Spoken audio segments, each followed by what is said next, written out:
Okay, folks, we are actually getting fairly close to the end of things here. We have, if I recall correctly, 5 quests left to do. And we've got the 2 that are visible here. We've got Doc's Secret Plan and Seek My Master. We have Soul of Steel, which is an absolute nightmare that is unlocked, I believe, after finishing Doc's Secret Plan. And possibly after completing From the Depths, which I believe will be unlocked after we defeat both of these. And then we have the bonus quest, because we're playing on PSO Plus on the GameCube, which is called Central Dome Fire Swirl, which I believe I've mentioned before. It is basically an homage to the Dreamcast game Burning Rangers, which is very cool if you're that deep into Dreamcast, pardon me. Burning Rangers was for the Saturn. I'm not a complete idiot. Yes, I am. Pardon me. It's very cool if you were into the Sega Saturn type of stuff. If you had a Sega Saturn at the time, you know, if you weren't chased off by Bernie Stolar's master plan to get Sega out of the console business. Here's how Bernie can still fuck the company, etc. But I was not, so when I got this, I was like, this is very weird, and it has weird music. I don't get it, but okay. And then I found out, like, 15 years later, oh hey, it's an homage to a game you've literally never heard of until now. Cool. So we're going to start from the bottom, because the other quest there, Doc's Secret Plan, is quite easy and quite short. This one is more medium length. And we're going to get paired with another shooty robot. There's a lot of those, for some reason.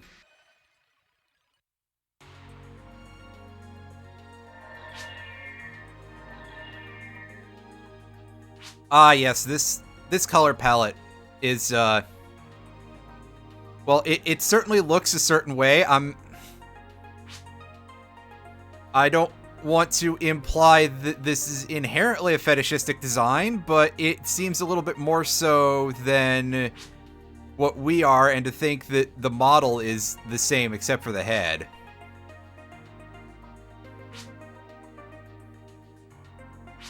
And over 3 well, I guess a robot could last a long time.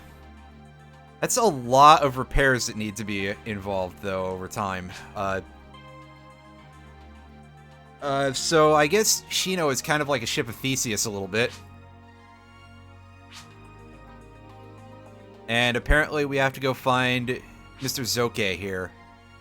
The swordsman who had a lot of katanas and went into the ruins for some reason and is probably dead. I'm just going to take a guess.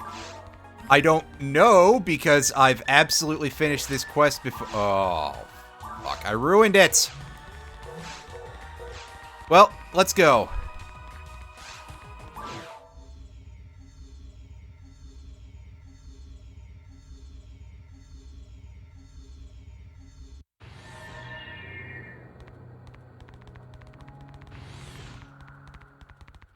Spoiled. Yeah, I know, right?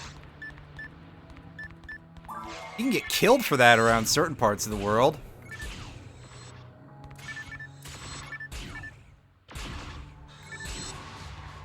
Like, I admit that I have a very loose personal policy when it comes to spoilers. Like, I would probably say that within, like, a week or so, and this probably is going to end up sounding a little bit shitty to some people, that I was spoiling a certain part of Madoka, of a little girl getting her head bit off.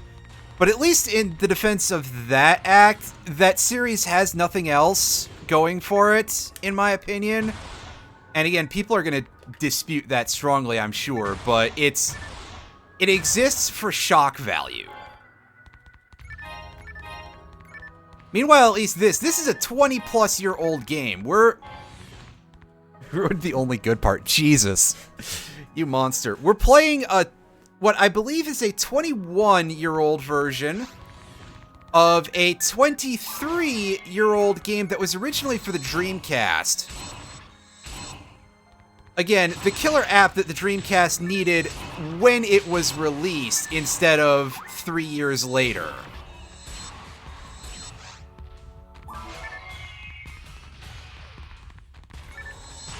You always trust a cat, and that's perfectly fine. That's... I mean... What's sad is that I had moved on because I was saying something about this. Anyway,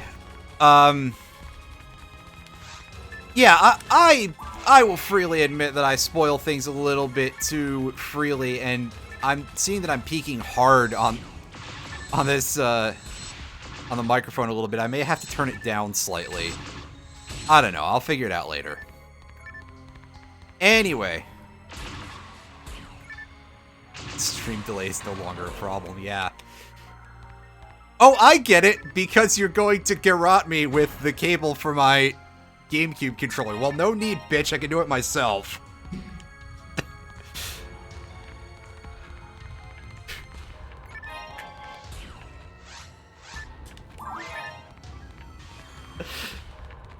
Man, I...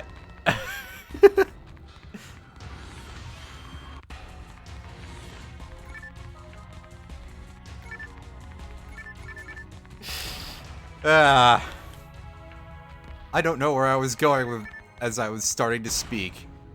Ooh, is that red? No, it's orange. Boo! That's okay, that would have been a thing we already had anyway, so meh.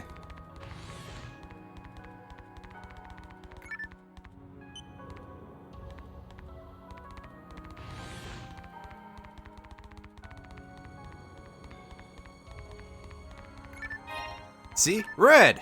No, wait. That's blood. I remember when TF2 actually functioned properly. God damn it, Valve. Also, yeah, if you get close to these fences, I think there is a tiny little bit of, like, electrical whine if you listen real closely. That's kind of neat. Oh, yeah, the lava lamp switches. Yeah, it's an interesting touch, to say the least. Give me a sec here to look at my... I gotta twiddle the knob to make it a little bit less spike in your ear, hopefully.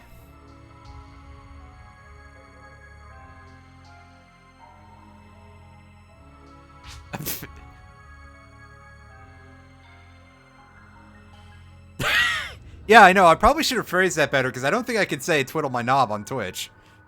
I certainly can't... Well, I could do it if I was better looking. And then, like, a bunch of people would get really, really uppity about it. A bunch of people would be like, I bust my ass speedrunning this video game that the only 50 people who like it all watch it. And then some thought in a hot tub gets more views, and it's like, my friend. Also, this guy is a Ramar. He is a ranger instead of a sword class. And yet he's going around toting all these katanas, and that's how he fights people.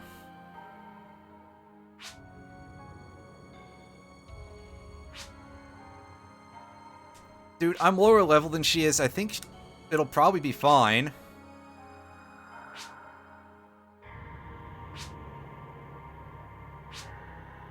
Also, yeah, hey, that's Bernie in the background, by the way.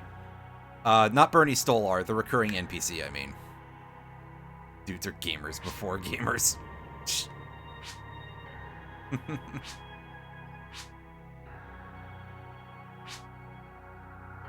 You know, she is still within earshot, you schmucks.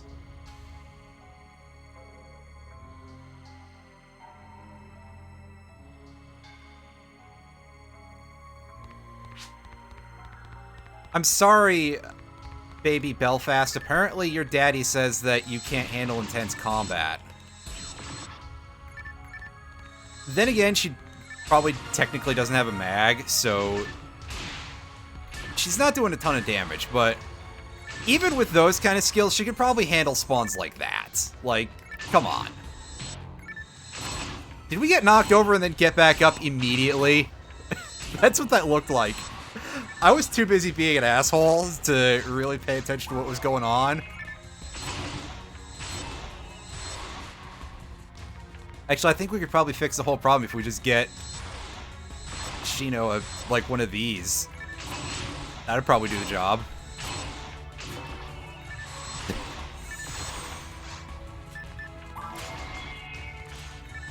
Oh, does that fold? Yeah, it folds in half, like right at the...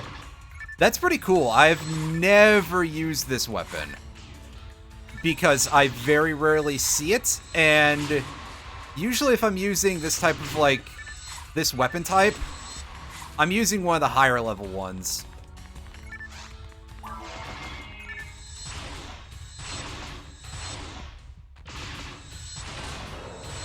I like the little folding equipment, even if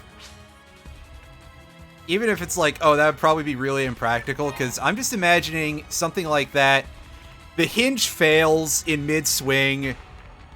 It slams back down on your knuckles or something. I don't know. That doesn't quite make sense, but it definitely... You know, your hinge goes floppy in the middle of combat. Listen, it happens to all of us when we get old, but also... Like, you don't want that happening when you're about to get mauled by a space bear.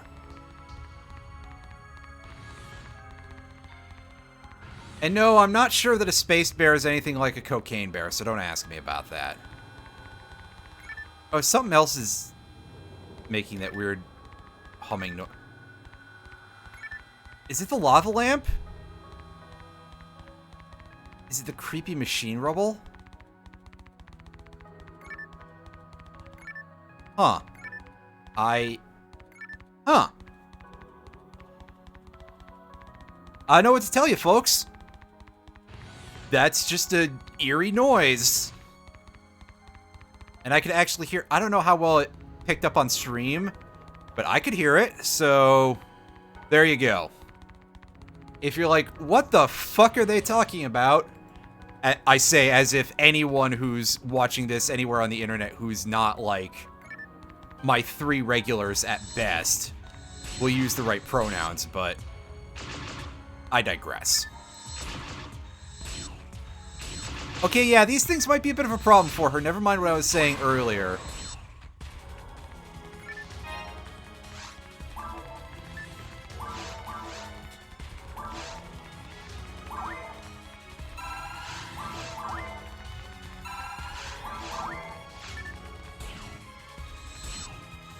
I'll get a load of that. Oh, this guy's much more of a pressing concern.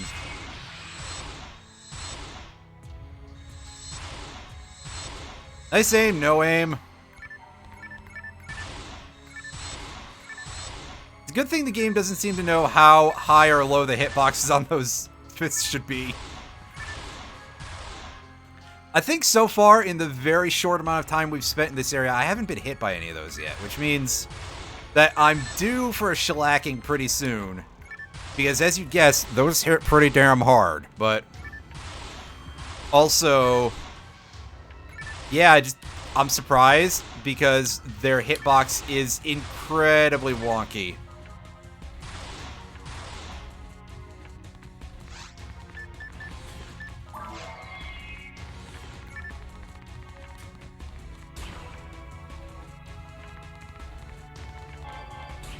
Ah, healing item. I should probably be waiting like a frame to see what the actual items are that are in any of those. Instead of just doing that. The ceiling traps are in all parts of this zone. So getting stuck in one of those while I'm sitting there with my thumb in my place where you put your thumb for like several seconds while my AI partner just watches. Like, haha, you fucked up, nerd. Thanks. I know. Why you gotta rub it in? Jeez.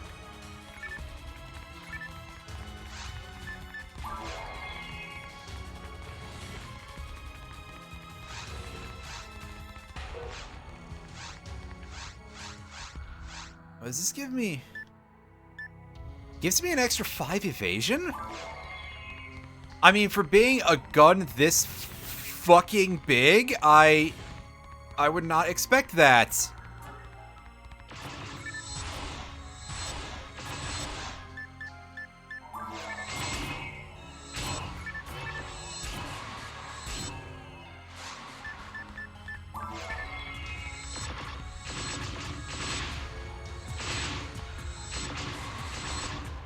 Ruh-roh, Scooby.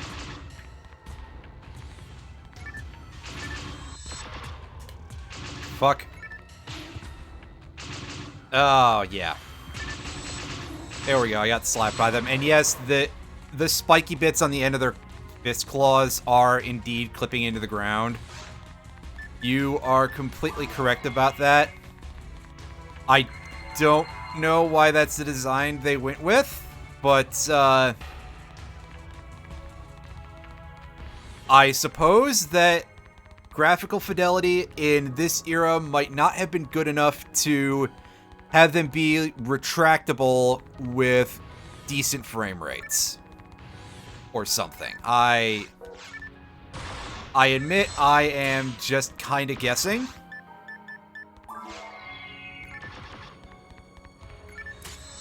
Maybe it's an intentional design decision. Maybe it's to show off just how weird and creepy and alien they are. Their fists clip into the ground and reappear. It violates every known law of physics. Have fun.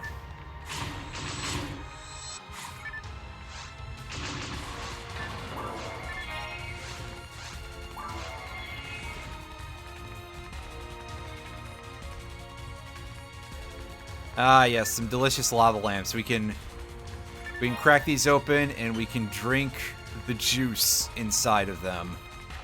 Don't do that. It's like oils and waxes and stuff. It's not good for you. I'm sure I don't have to tell you that the inside contents of a lava lamp are not delicious and are, in fact, massively unhealthy, but this is the internet, etc., etc.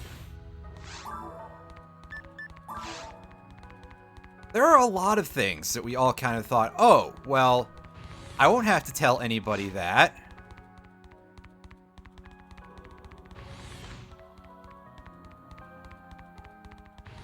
Like, for example, that things that happen to fictional characters have nothing to do with things that happen to real people.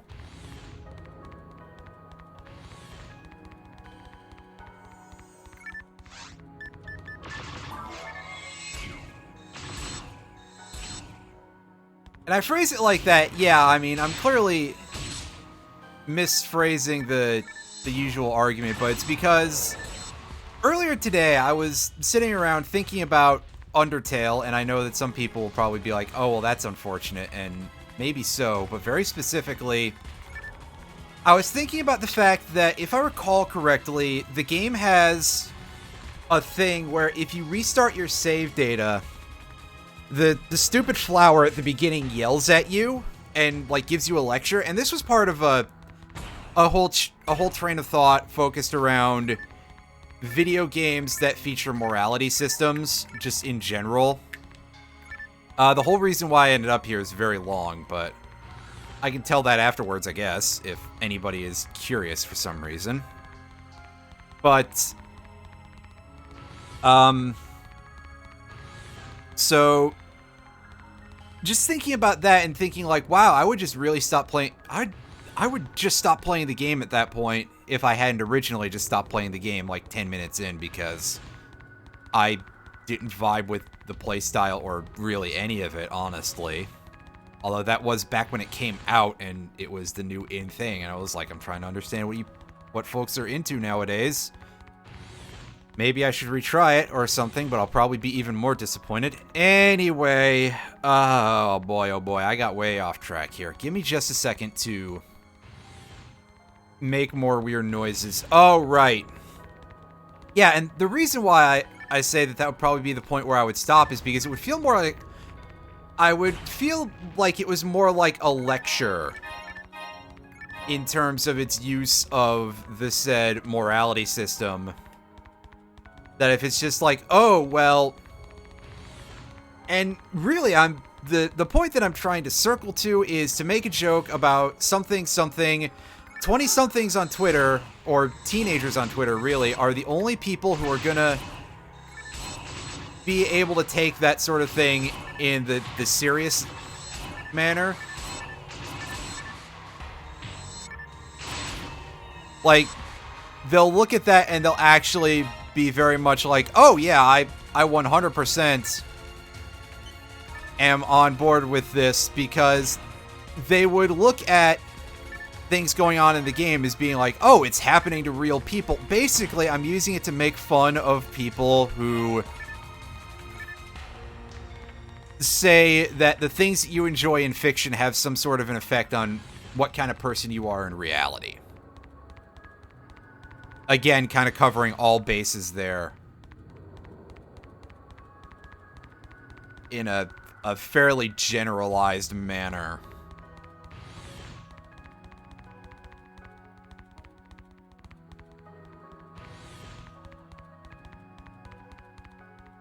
Anyway.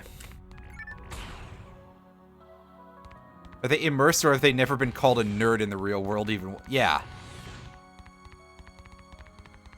Exactly.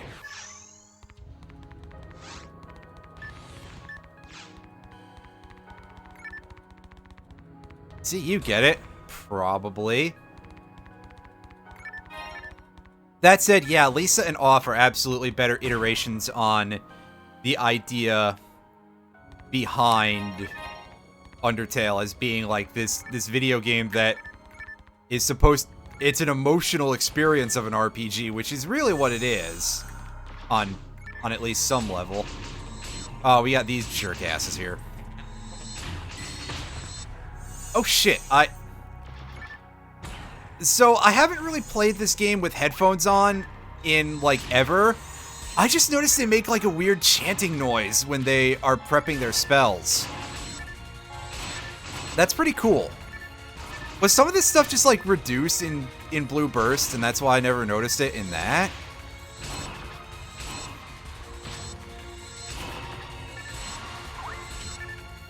Okay, David Cage. Jeez.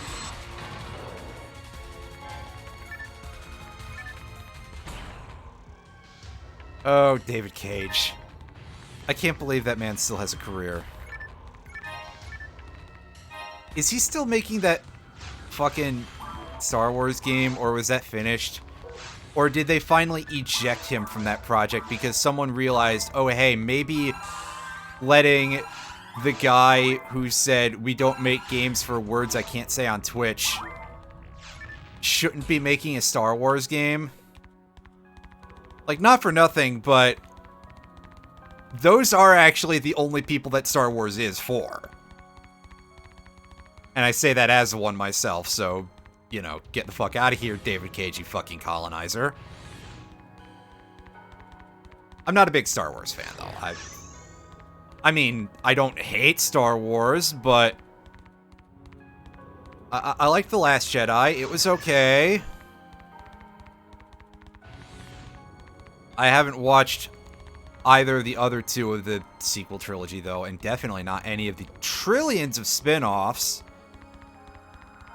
that Disney is like, oh, hey, we can just make whatever and put the Star Wars name on it, and that'll make infinite money, right? Like, you could just give me a just unbroken feed of the Puppy Bowl, and you Photoshop on like weird leathery lizard ears onto all of them, and just be like, oh, by the way, this is Jar Jar's Kids, the series or something, and a lot of people would probably be like, yeah, alright.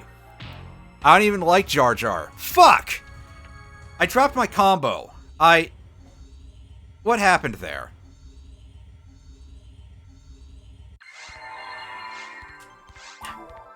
I know what happened. The game told me to go eat my...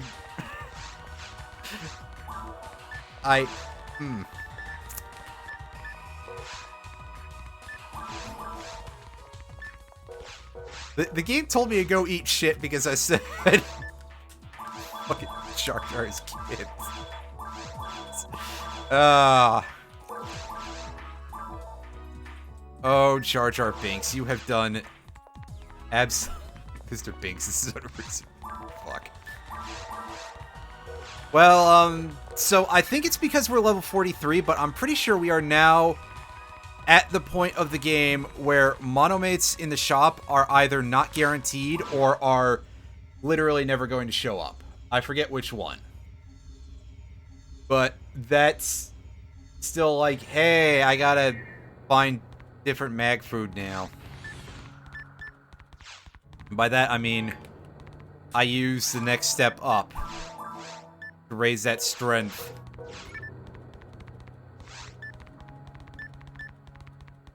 I don't think we're gonna get this mag to max level, which is 200, by the way, by the end of this series, but we're gonna get... We should be able to get pretty far. Like 170 is still pretty decent. That'll bump our attack power up pretty heavily. By a good amount. God, I died to something real embarrassing there. Jeez. Fuck, I don't know how to play a video games.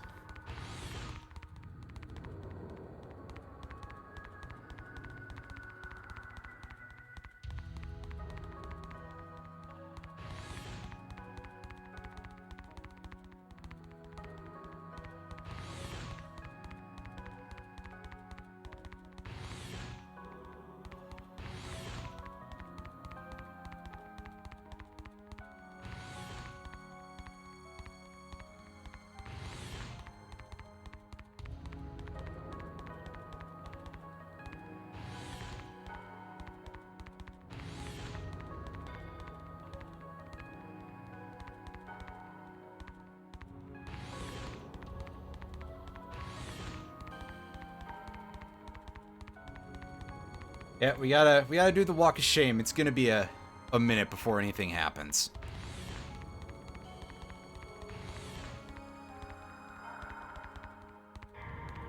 Thanks a fucking lot, Jar Jar Binks.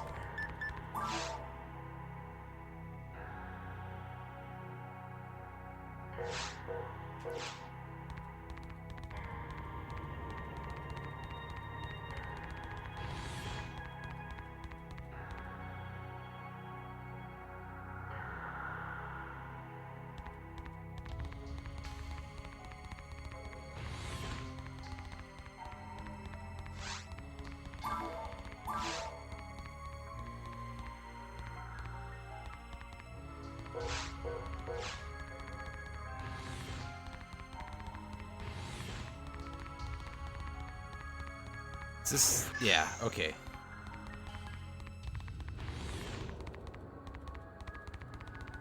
Good, I am going the right way. At least I'm not fucking up one thing here.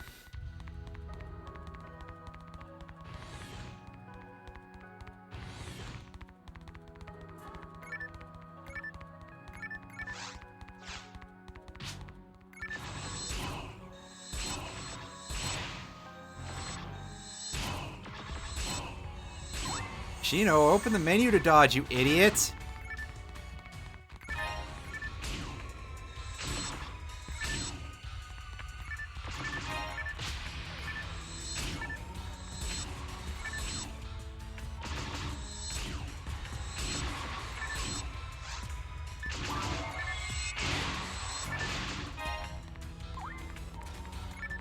Oh boy, more evade materials. I don't care about that, actually. Open the menu to...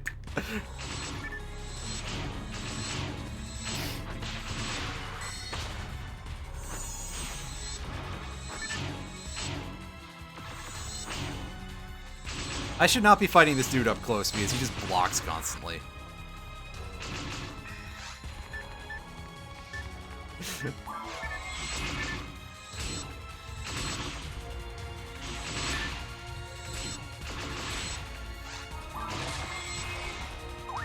And hey, we got to see the mages use their healing spell. Well, one of them anyway, which is more than enough, really. Hooray! I was about to get hit by that because I was in a stupid position. In fact, I bet it would have killed me at that point, but I too stupid to think to do anything about it. I didn't pay attention to how much damage I took from the fire spell. I just knew I was below half HP. And hey, look, we died right next to the entrance to the next area. Which means that if we had just waited one more room to die, we could have warped right down to here. And it would have been much quicker. Which is about as much as I can offer you folks sometimes. That I waste less time. Unfortunately, even that is not a thing I can do often.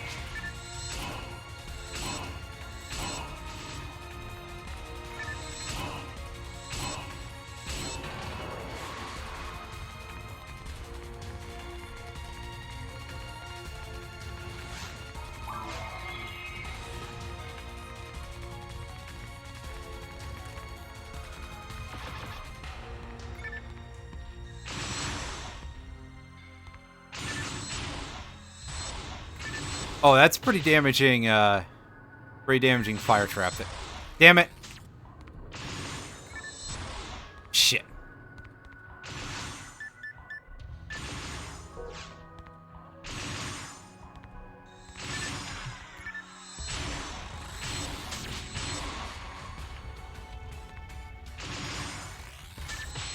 Ouch.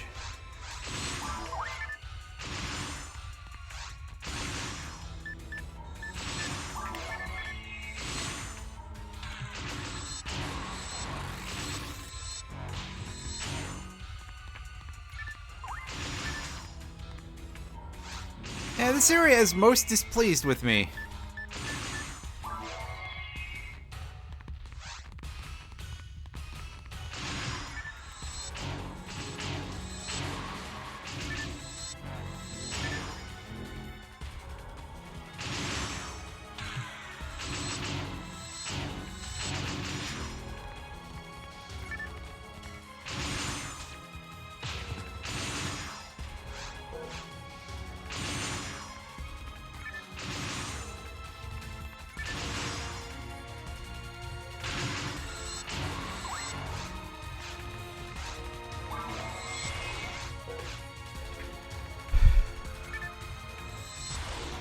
Hate fighting these things so much. Man. Oh, thank goodness. You just move on to the next room. I can pretend nothing happened.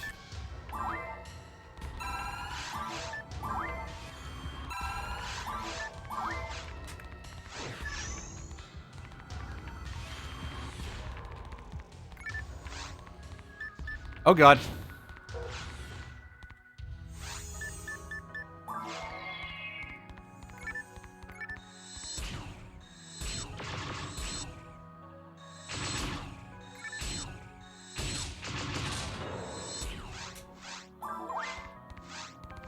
I guess we'll actually heal. Okay.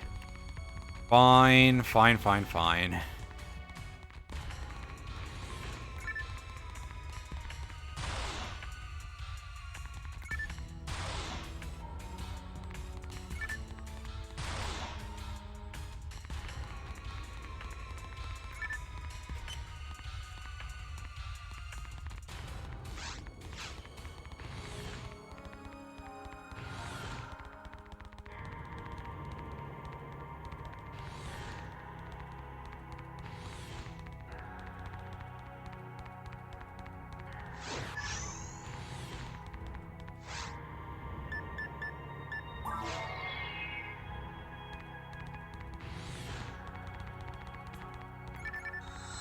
Just 3 of these dudes? That's pretty easy, I think.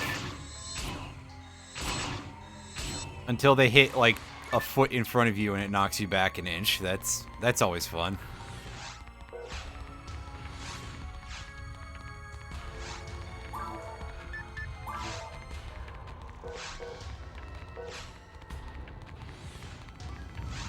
Oh. That's creepy. It's not an earthquake, huh? Well, judging by all these weird turning things, I mean, what if it's like a drill or something?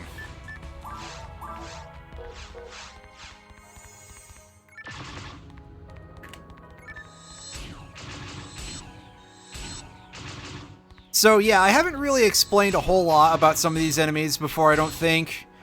Dell-Sabers will usually block you if you attack them from the front, unless you're attacking from a range. And they turn really quick, so getting behind them for melee kinda sucks. You just really want a gun to deal with them. And of course, if you're dealing with groups like that formation is actually a really good one for them to spawn, because the best way to deal with them is literally to put yourself into a corner. And that means that you're kind of up against the wall to kill them as fast as possible, otherwise they will eat you. Also, yeah, we got a terrible mistranslation of a weapon name. That is the tier 4 of this thing, of the Partisan. This is a Burtis. I believe that's probably supposed to be Bardiche, which is like the name of an actual type of polearm. Ooh, okay. So we're getting somewhere. But as for why the translation is like that for this, well, a lot of this game was not exactly well translated. I suspect that the devs didn't have a whole lot of time to translate it either, because they were kind of going for a not exactly simultaneous, but fairly nearly so international release. Like, a lot of the stuff from the advertising and everything is very much, oh, you'll be able to play with people all around the world. Which, I mean, yeah, obviously, we all kind of know that, hey, that's what online video games are for. But remember, this is a very early MMORPG. So, there was kind of a WoW factor to it. Not that kind of WoW. Shut up. But I think that there was definitely, like, some level of, like, we need to make this sound real impressive for the ads. And then they realized they said that, and it's like, well, now we gotta make sure that it's out around the world at around the same time. And of course, they were putting it together in Japanese, because I don't know if you know this, but Sega is a Japanese company.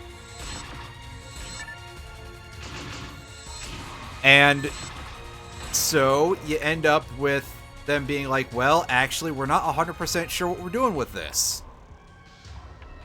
Oh, so she just kind of absorbed the sword into herself. That's weird. We got the sword Kamui. This is his right sword. Oh, does he have one for each hand?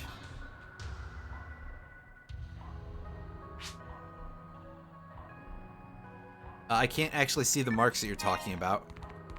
Both because of the lighting and because they're not drawn there, because budget. We find more than just 2 swords from Zoke in this quest. And in fact, I think it specifically said that he's got 4 swords, so like, is he doing a thing like, I think it's Zoro in One Piece? I don't know One Piece that well.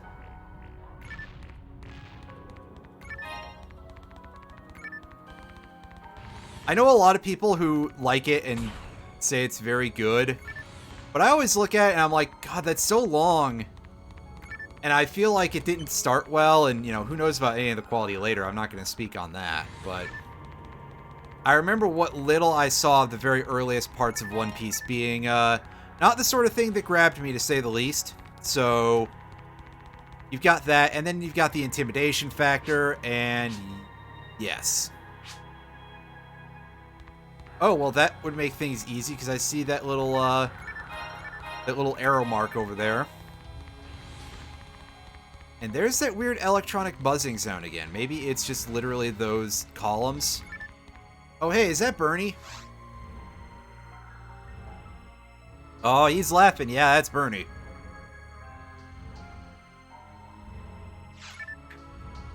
think he's dead.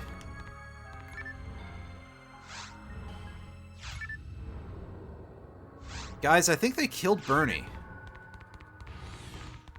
Or got him pretty close to death. Are we the only ones who just automatically warp back to the Pioneer 2 when we get nearly killed?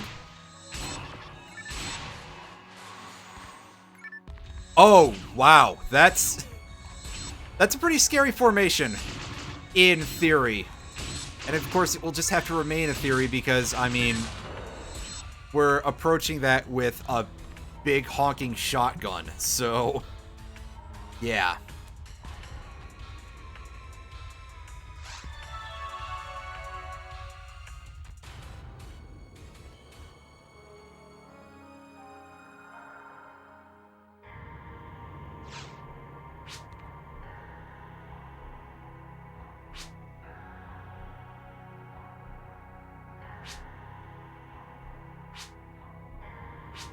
Is it the weird, the weird creature guts? Also, I didn't do anything for you, so it's very weird that... Is it because she healed right as we hit the cutscene? It's probably that. If so, that is bizarre. But interesting nonetheless. Oh yeah, the barrier columns are definitely just buzzing away.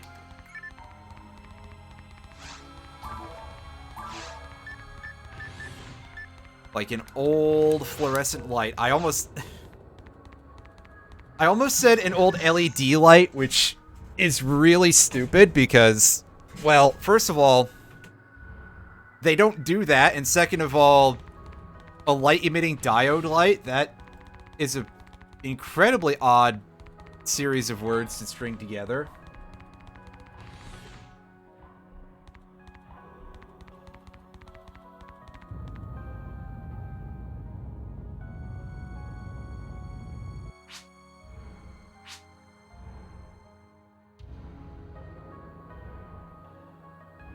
That's...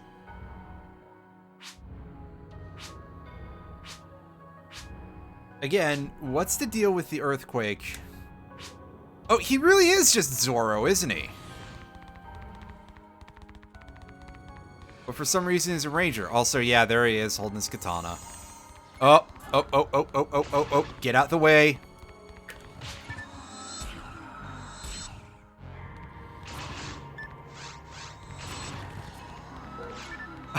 I was concerned for a second that she was about to get hit by that second charge. And she was going to die and I was going to lose the mission. I would be so upset about that. Oh, she didn't want to let him fire. I haven't been able to show that off yet, which I actually kind of want to, so that's a bit of a shame. It may have to wait until we're actually running through the dungeon outside of quests when we're making a run for the final boss. So I'm trying to remember if we're alone fighting any of those in the few remaining quests. Power material, hell yeah. Thank you.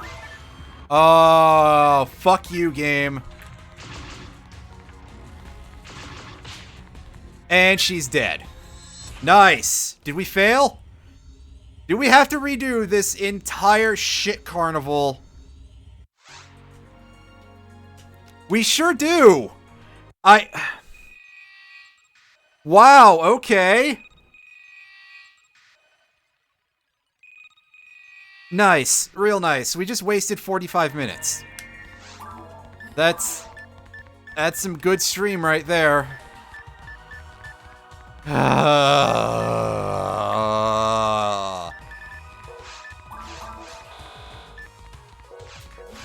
Oh, I'm rustled.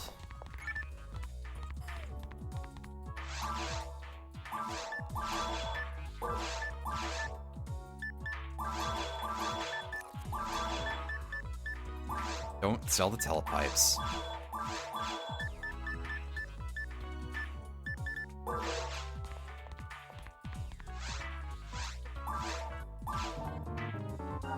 So now I gotta figure out, like, what I can do to make that less of a thing, because...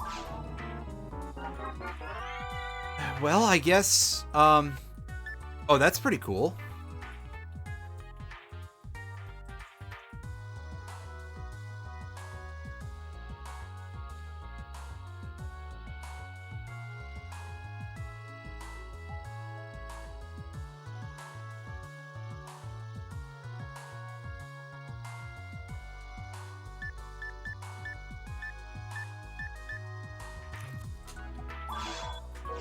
I'm not going to keep that because I don't think we're going to be able to actually land that special very often.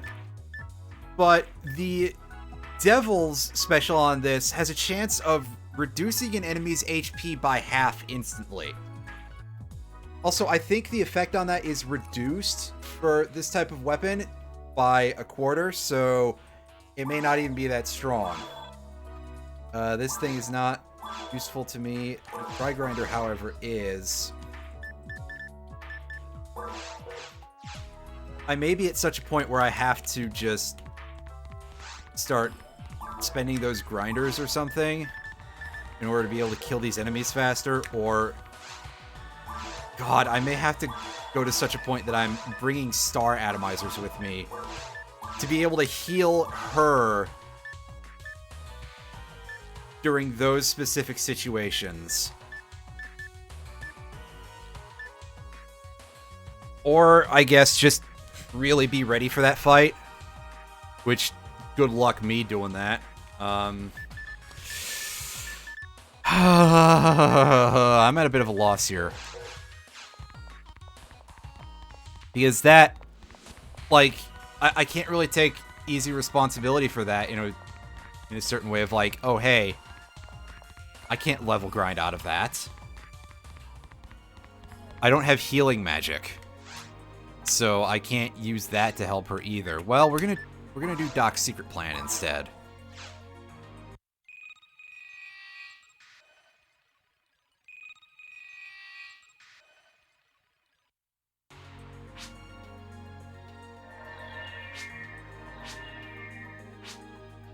Hey, it's Dr. Montague again.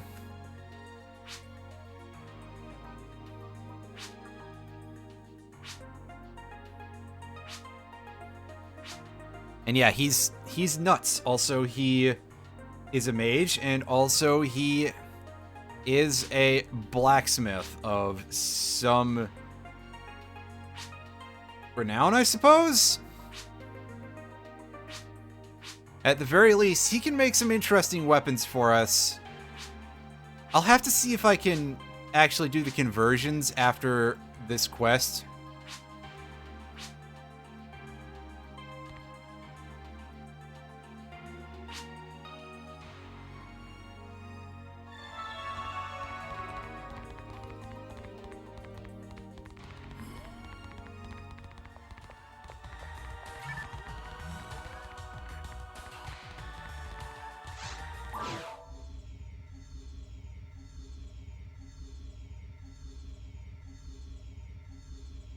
But for now, we're just going back in like Amy the Hedgebot. And not unlike Amy in later games, she is carrying an unsuitably large weapon that can actually do some surprising amounts of damage when it lands. Yeah, you can see, let's take out our photon launcher. She has, the weapon I believe is called Red Scorpio, and it's basically a higher tier version of what we have. It's just not going to do the same kind of damage, but because of, well, reasons, but... And those reasons primarily being, oh, she doesn't use heavy attacks, and she doesn't have a stat boost from a mag or from any units or anything. However, you can see just how good gear can be for you.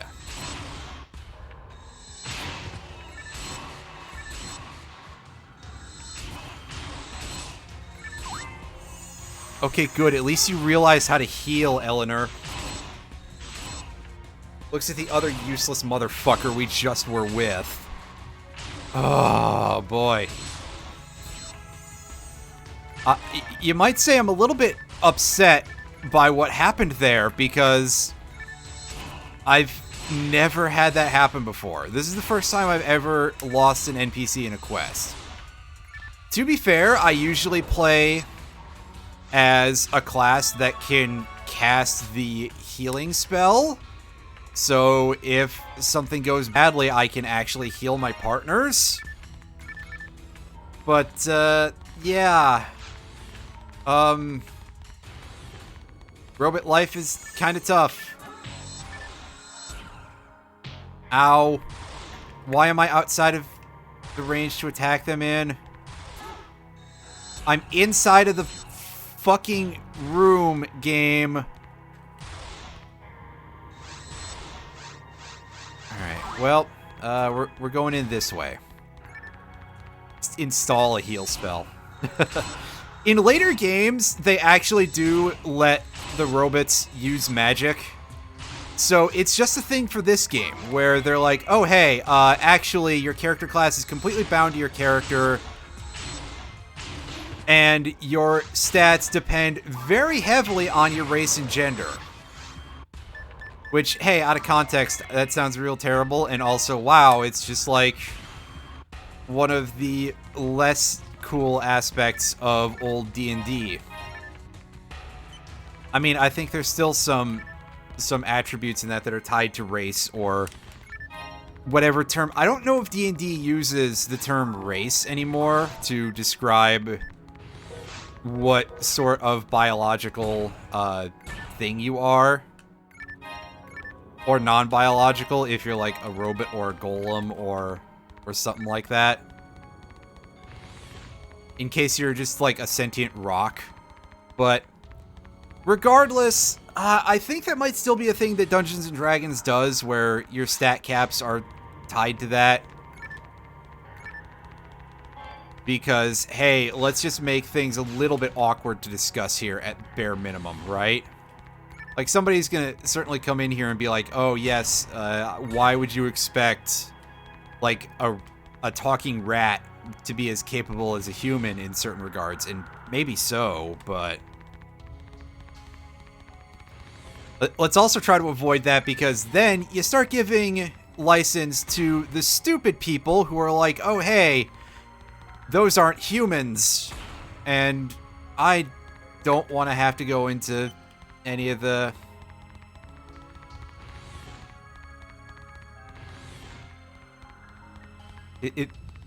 Is this like... is this serious or not? Because if it is, then fucking jackpot on my part, determining, hey, you play the rat who talks. Holy fuck, that's actually kind of awesome. I was just like, what is something that sounds almost right, but not quite? And I was like, was I thinking of a knoll, I think? Or something along those lines? But also, I guess I was also thinking of something that you could describe in a way like that, not just like a dwarf or an ogre or something, which... that's... there isn't much humor to a dwarf or an ogre, as just a sentiment. Although, I mean, I've seen the Final Fantasy XIV dwarves. They're very silly.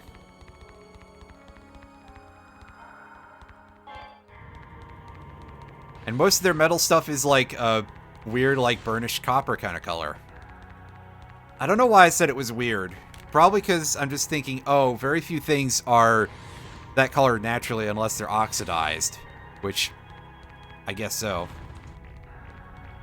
Nice, your rat wears a coat.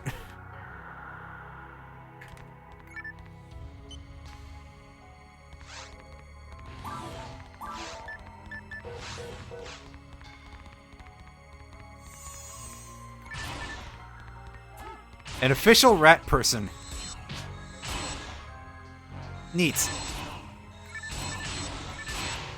Well, plus I'm sure that on top of that, some of the supplements have to have, like, something like that. I know that since Wizards of the Coast owns both properties, there's been cross-pollination, and they've started releasing magic-related modules. I know this because I saw one of the books at a card shop back when I actually used to go to a fucking card shop and used to play Magic. So that stuff's been going for several years. So I'm like, did they... So on top of that, surely there is like an official, even more official rat person that type of thing you can be in a D&D. Listen, I'm bad at words. And I'm just going to continue to be bad at words. And also not very good at video games either.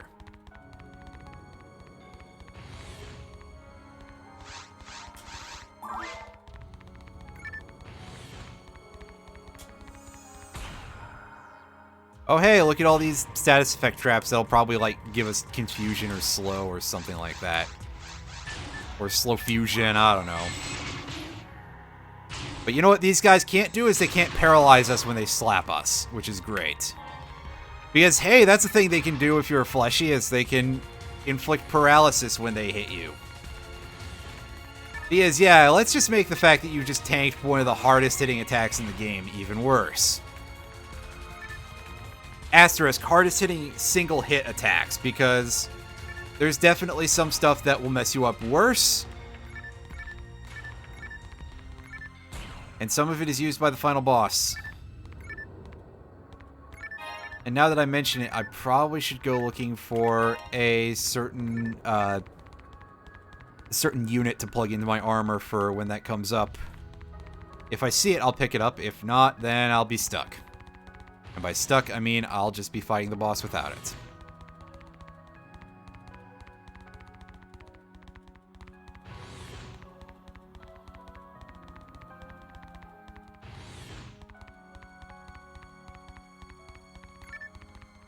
Yeah, I was gonna say, I think this is the room. Oh, that big, nice window. It's pretty interesting view out there.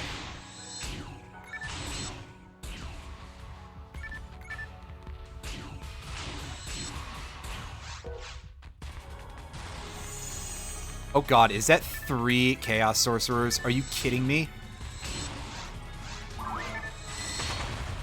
Yeah, that was painful.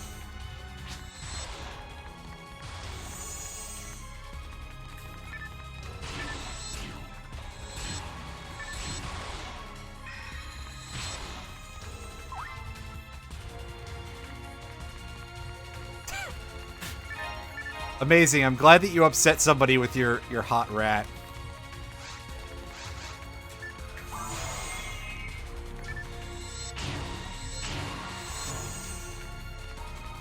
Meanwhile, deep down, I'm just kind of thinking at the same time, are they upset that somebody made an animal person attractive? Have they, like, never seen a single Disney movie?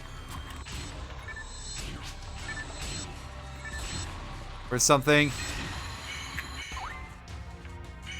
I'm not saying that Disney turns you into a furry, but also I can believe it.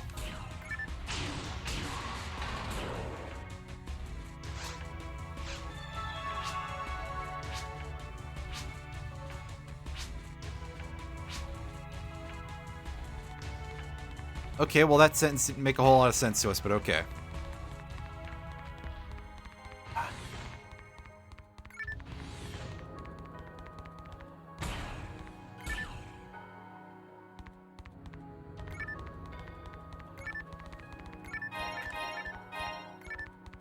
That's shield. I've already got a shield that does better than that.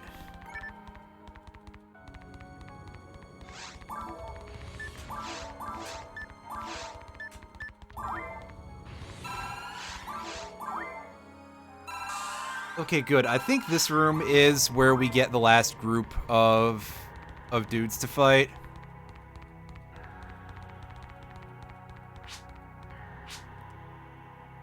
Yep. I'm not sure how I feel about the fact that we can just activate these devices and that summons the enemies.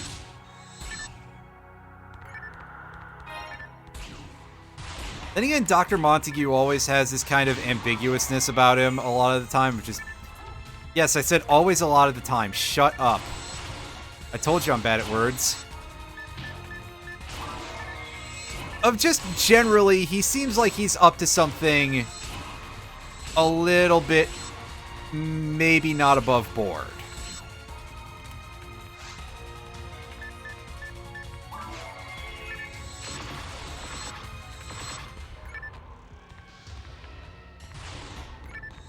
Oh, that thing was pretty close that time.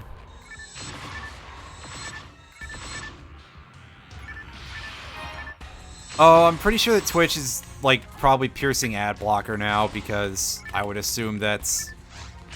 I haven't changed my ad settings unless Twitch forcibly changed it, so... I mean, I could also believe that they just secretly were like, "Hey, yeah, we're gonna change this behind your back." I did one time have the ad setting up because they were like, "Oh, hey, you'll make more money off it." And I mean, honestly, who am I kidding? Making money off of Twitch? That's not a thing people do. Unless you're like really stupidly, grossly popular, and honestly probably don't deserve it, but I digress.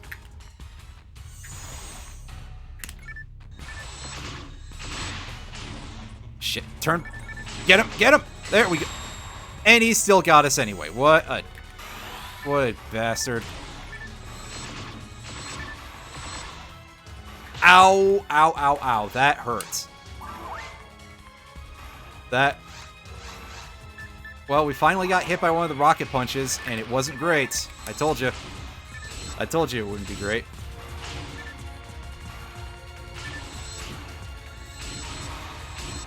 Oh, I'm sure that there was a concept in... Yeah, it was a concept in Phantasy Star 4. I don't think they were quite as nasty as they are in this game, but... That's alright. A lot of things in this game can be pretty... Well... Wow, who's surprised that a game that is designed to be played by groups of 4 can be a pain in groups of 1 to 2. And one of those 2 is an NPC with very questionable AI. How far into this am I? I am on the quest chain. I'm on the last few quests of the game. We're pretty close to the end of episode 1, and I will be I'll be doing some other stuff before I even consider doing episode 2. Episode 2 doesn't have a lot of quest chains or plots or anything, so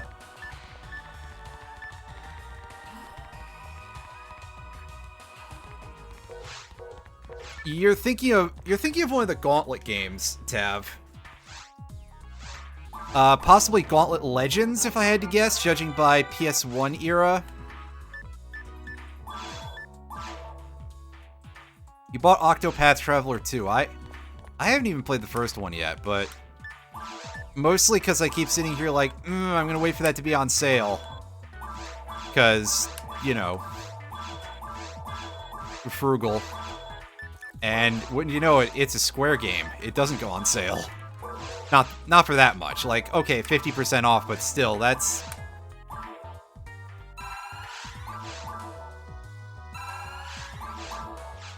Then again, I say that, and that's just kind of what what sales are for video games nowadays. But of course, I remember back in the heyday of the Steam sale when everything practically was 75% off. Nowadays, it's really only, you know, indie games that are junk that have turned around in 10 hours, basically.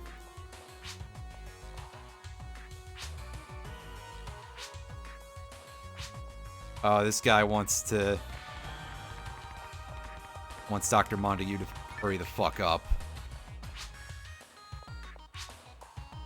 Oh, I know where he is, dude. I'm just not gonna tell you.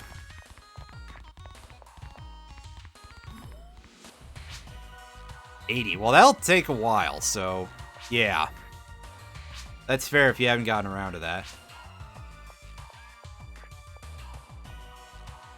Eleanor is not being very useful in telling us about anything extra. Do you have anything to say now? You're just standing here.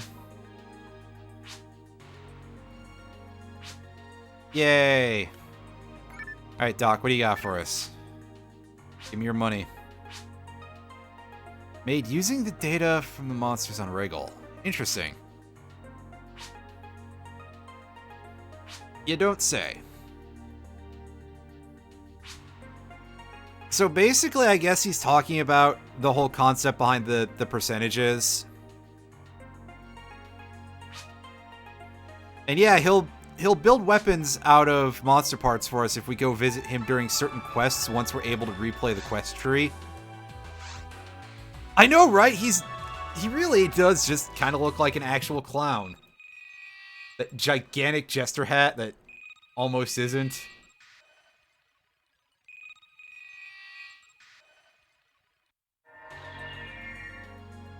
And I mean as a character, wait. HP values in this game are not super high. I think once you cap out for most classes, it's less than yeah, it's definitely less than 2,000. It's probably less than 1,600. Probably less than 1,600 for most classes. I don't remember the numbers off the top of my head. And, oh, hey, we unlocked the quest that I wanted to actually dig into. We can say fuck it to the rest of this stuff. Soul of Steel especially, I don't want to do this. This quest is a pain in the ass, but we're going to do everything. We found out in this quest that we can lose it. Oh, boy. And from the depths, a big earthquake occurred on Regal. Research team that was underground there has disappeared. Find them ASAP.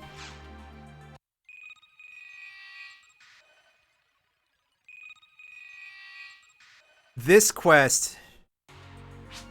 Sandworm? No sandworm.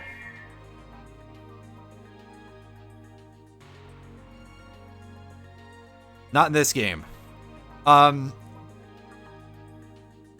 In Blue Burst, there's a boss that I guess is kind of a sandworm, but that was added in a, that was added for Episode 4, which is not on the GameCube version, so, yeah, no sandworm here. Urgent... A big earthquake was confirmed under the surface of Regal. The size of this quake was similar in power to that of the explosion. Ooh. That's a really big earthquake. Considering that the explosion apparently wiped out the entire little civilization that was cropping up down there. The explosion would be the one that kicked off the plot that blew up the entire Pioneer 1 society and left basically everything that these people had brought over to this planet in ruins. So, yeah, it's kind of an earthquake that's somewhere on the level of a nuclear explosion. The Army research team was sent to Regal to investigate the quake. They haven't returned yet. Oh boy.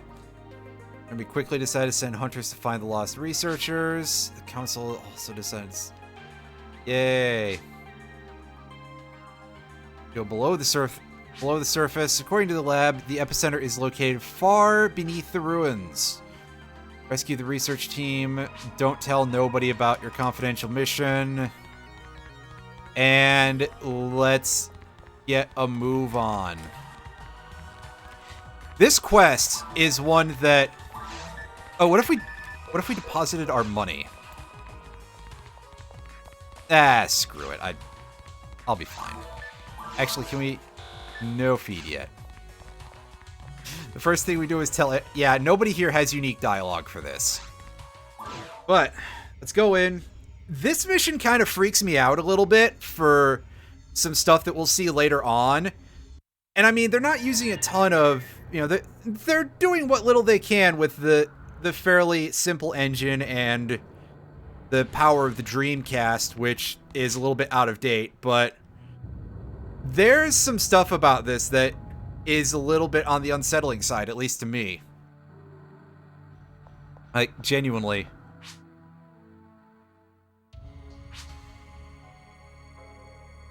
Sure there are any survivors here? Probably not, dude. What version is this? We are on the GameCube.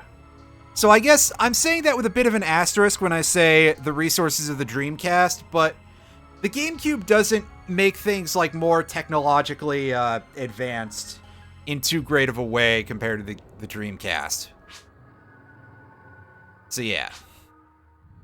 Got a mission to complete, right? You're so closed-minded. Yeah, that's a real useful thing to say to a robot.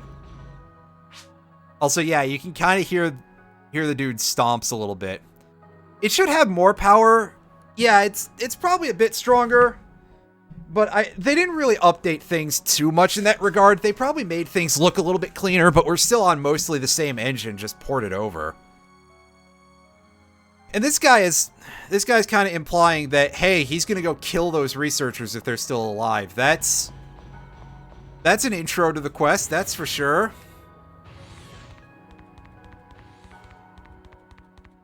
But of course, that's not where any of the weird shit comes from. We're gonna have to wait a bit for any of that, I think. Anything in that weird gross thing? Oh, it's an item we can't use, but we can sell it. Alright, we can feed this. We can feed our mag some more things, boost up our power. Hooray! Another 2 points of attack. For what little that's going to help us with, but hey, neat.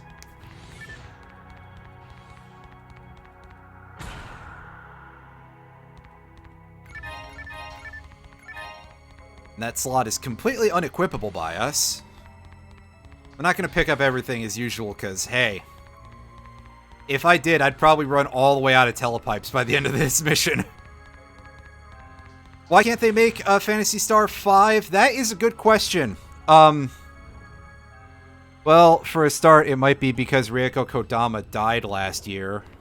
But even setting stuff like that aside, I think it's really just that the online sort of, like, thread, I don't want to call it a single universe because it objectively is not, is just as popular as it is. And I wonder if, because I would wonder if a Phantasy Star 5 would necessitate a going back to the turn-based style. And I wonder if some people would just be like, oh, well, turn-based RPGs are just not our thing anymore, even though turn-based RPGs still kind of rule. I would love for them to go back to, like, hey, even just do something like, something that's kind of styled like a SNES game, a Genesis game. Maybe closer to a SNES game if it's on a newer console, because that's what they'd end up with, but I digress. Or even literally program a whole Genesis game. That would be cool. I mean, there's still a market for games for old consoles. Or just put it in the Genesis Classics collection on Steam or something.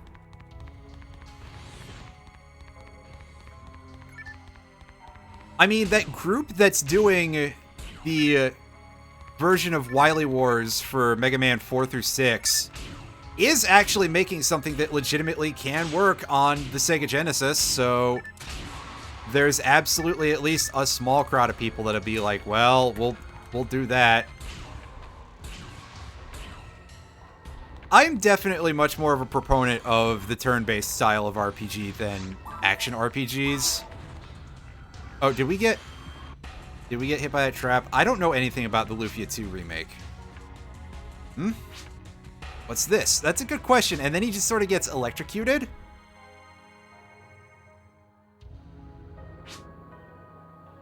I don't know if the dude can help you.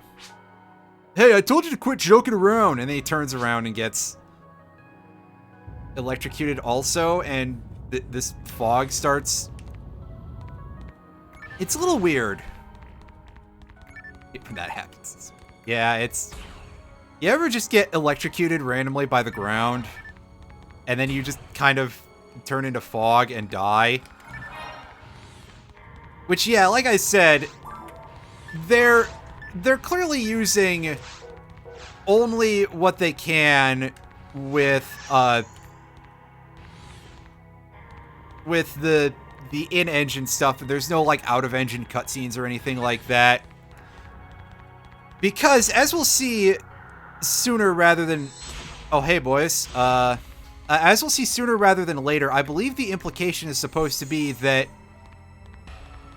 they're being attacked by something a little bit more supernatural, and the fog is supposed to be like, oh, their bodies are turning into dust and being blown away by the wind inside of this spaceship. I don't know. What do you want from me? Science fiction is weird, man.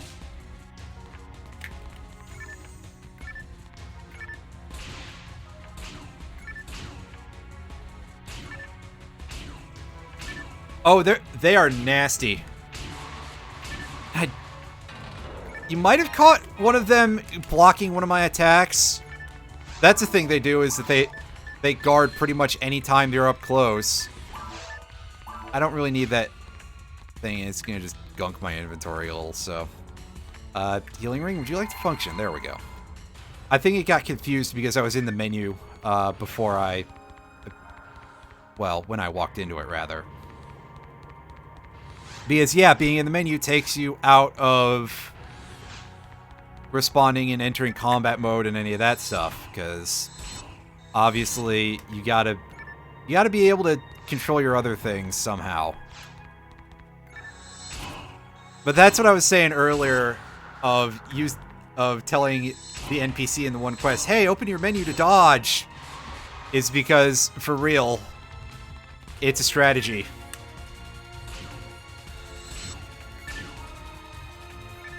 Game design is weird, as I'm sure I've noted already. Hey, get out of here.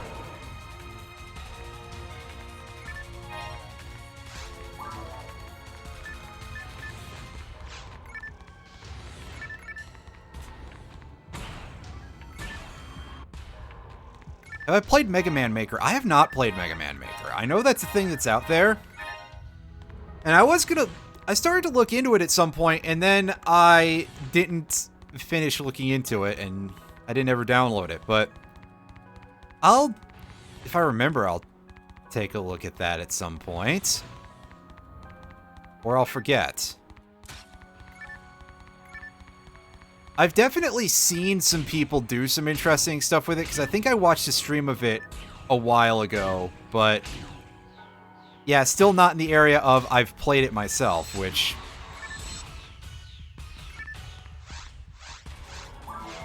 Again, that could be pretty interesting. It's certainly... Which way are we going? Are we going the... We're going the other way, aren't we? No, we gotta go back. Okay. Oh, no, this is the... Oh, right, the teleporter is down from here. Pardon me. Yeah, this area is a little easy to get confused about because you've got all of this. All these dead ends branching off from this one area. But hey, I don't think refilling my HP is going to be a bad thing, right?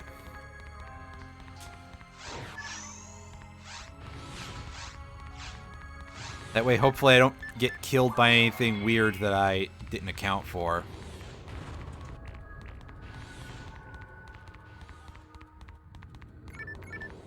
Okay, yeah, like, see, their bodies are still here, and then they emit smoke, fade off to black, and then they just sort of disappear. And you're just like, what the fuck? So I guess that, like, they just kind of dissolve for some reason. I am not perfectly sure. But that's kind of the least of our, like, reasons to be disturbed by anything in this mission. And this is the least of my anything I could possibly enjoy having a fight against. Good crit.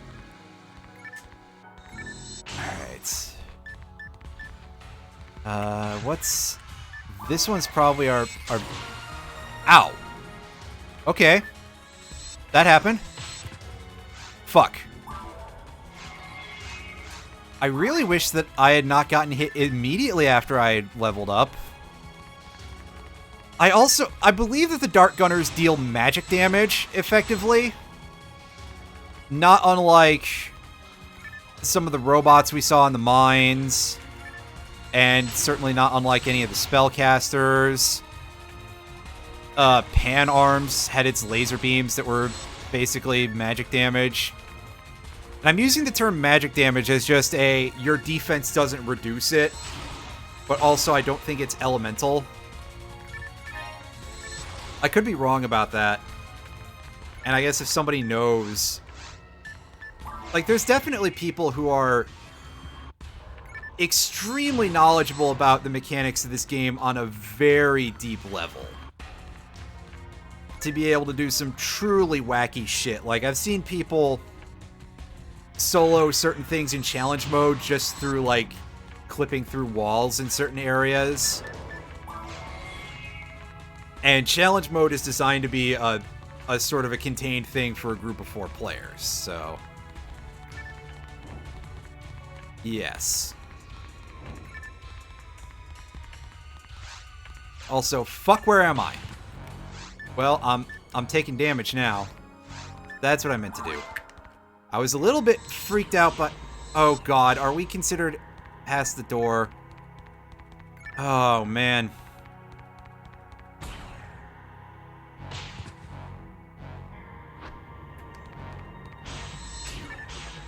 The doorways in this particular area are just especially messed up. Like, for some reason, the hit detection or just the size of those door frames, or what is considered to be a doorway for gameplay purposes, just seems to get bigger as the game goes on. Which is a very strange sentiment to, No, I just don't remember where the light switch is. The lights are off by default in this room. All the bull claws are dead. Oh, good. You spawned right in front of where I was going. Don't go for the treasure yet. Although, if it's just these dudes, I can just walk basically over here. Oh, there's the light switch. I see it. It's over in the other corner.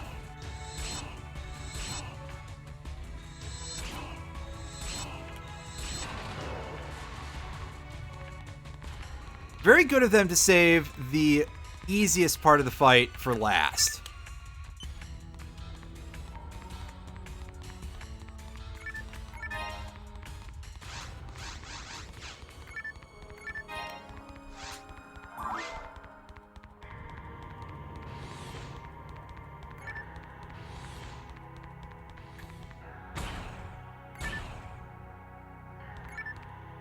Money.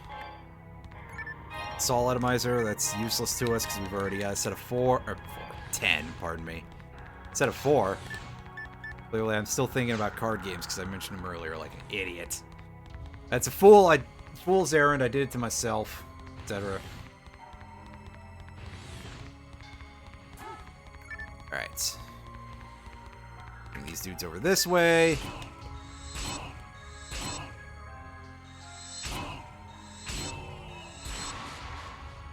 Just a one wave of enemies. Nice. So now I guess we're going back across this diagonal path room.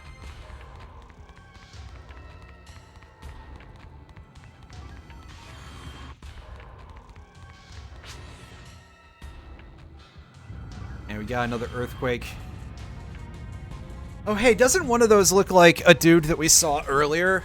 It's very weird because it does kind of look like they're recycling. Well, I mean, obviously the character models are only so many, but it looks like they recycled his...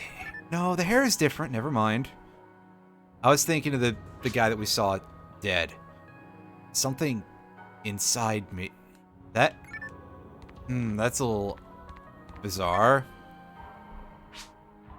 It's so cramped here. 100 years... what? 100 years?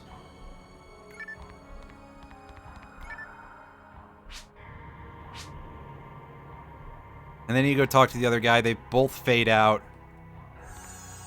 Oh, boy. This is not great. Set a landmine. Ow. You're not going to let me pass, are you?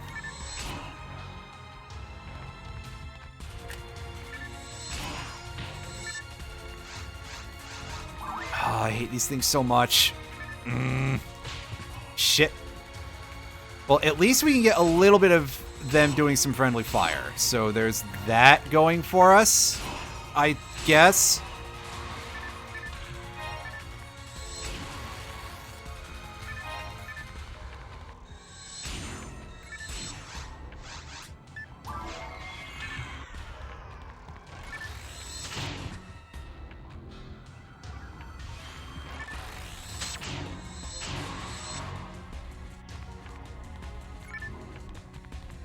You useful? You're not useful.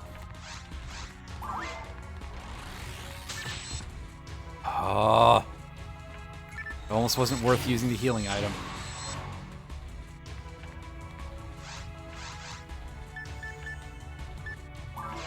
Oh, much easier. In fact, I think those fights with the dart gunners would be easier if I remembered that circumvents their defense. And it does, like, much better damage to them than it does to those claws. So that'd be a good way to help deal with those fights a little better. Excuse me, if I actually thought about it, but unfortunately, I usually don't. I usually just go, fuck! Because, frankly, they're kind of the worst enemy in the game.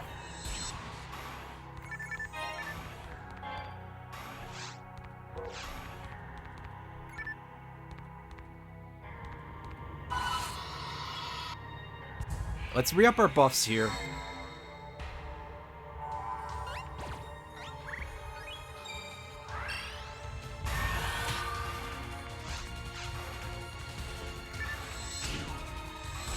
Because, hey, we're, like, never gonna get another chance to... We get to do that so rarely. Storm Cannon and Cannon Tired. Well, that's alright. It is pretty late where you are, so... So that's fine, yeah. Right, because... It's like 9:30 here, so it's got to be going on like 4:30 where you're at. 3:30. Okay, yeah. Pardon me. I'm a little thrown off in terms of time because we still have daylight savings time in this country. Because apparently the Congress just can't decide which time should be the one that they stick with, and I'm just thinking, just flip a coin. People won't care that much. I had someone tell me earlier when I said something about it, like, oh, well, people will get really upset about it. I'm like, no, they won't. It's not a thing. Just whatever it is when they decide to enact a law that takes it away, people will figure it out. It'll be fine. If it's a wedge issue, it's literally only because somebody is making it that way on purpose in order to fuck one of the political parties over. And besides, if it's a thing that'll upset people no matter which way they go, then just do it. And, you know, sometimes the only winning move is not to play, and if you don't play, fuck you too. Anyway, this is where things get kind of a little bit creepy here. This part always really did freak me out a bit. So we get to see this NPC, and it switches camera angle that it's over her shoulder, and you know she's already in a daze, and it's like it's shot more like we're approaching her. And the whole thing just genuinely, considering the dialogue, can't remember. We all fell down and... Yes, heard the voice. What? Oh, yes. Please take me back home. Something is really fucky here. And just the way it's set up, it kind of makes it look like you're about to do something horrible.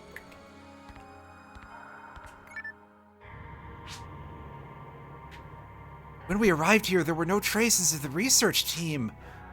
One of us started acting strange, and we heard a voice beneath us. Are you listening to me? Evolve!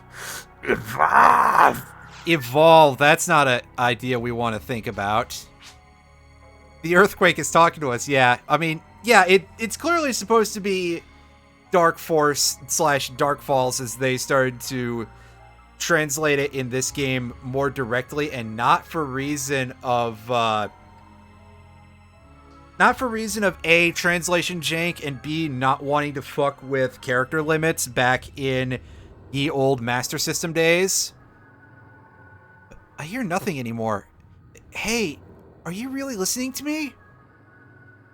Myself! Oh, I clicked through that by accident. What? Did you say something?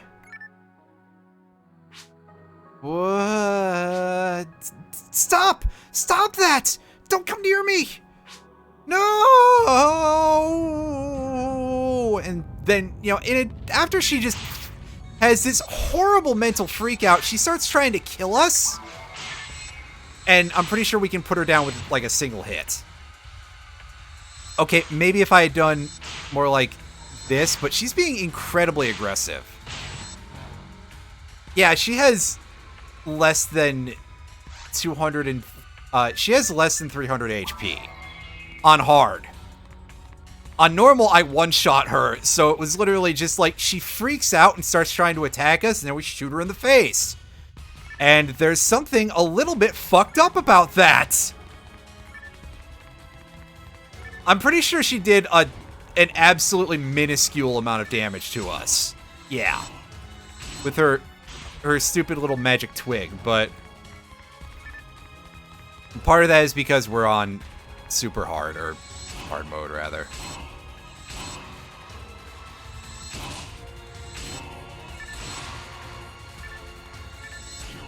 No fucking clue about that.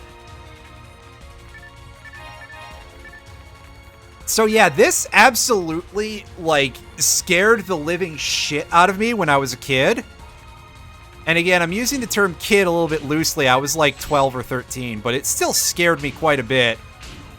And that's kind of stuck with me as a consequence.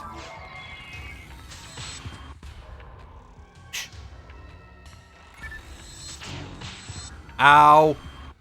Fuck, I hate these things so much, in case I haven't made that clear. And unfortunately, they're a little too split up for me to want to, really, do that. Baseball is pretty big in Japan, actually, all considered. Like, baseball is very much an American thing, mostly, but Japan also, they're surprisingly into their baseball.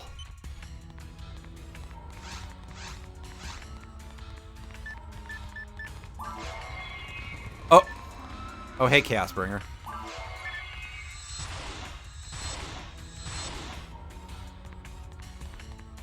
I don't know a ton about sports fandom or anything, but that's about the one thing I do know. All right, can we? Oh, we overdid it. I was hoping that we could show off its big shot, but it didn't. We skipped through the red phase of its body. We did too much damage to it. Honestly, that's probably for the better, considering how severely I've been getting my ass handed to me by quite a few of these enemies. The fact that I'm probably a little bit underleveled is probably catching up to me a little here.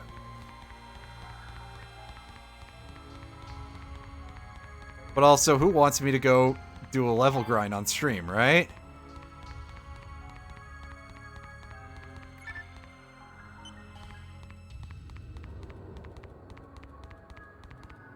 Yeah, I probably should be more like level 50-ish at this point. Because a lot of the armor that's been dropping has been meant for upper 40s and like level 50 plus. I think that the shield that we keep seeing is intended for 50 plus. So, you know, level grinding. What the hell is that? Why? I guess the other part of it is that level grinding is as slow as it is, so...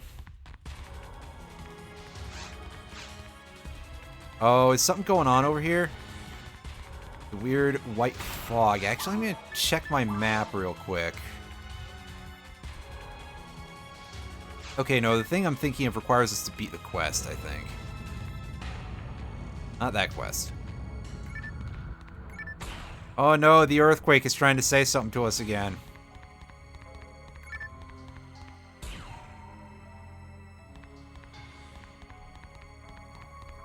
Oh no, the planet has a stomachache. It ate something spicy.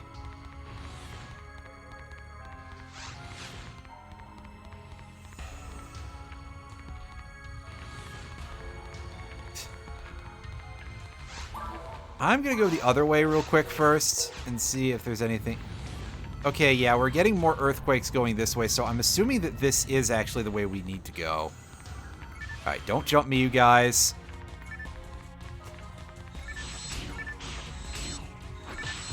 Ow. Let's pull this out, and...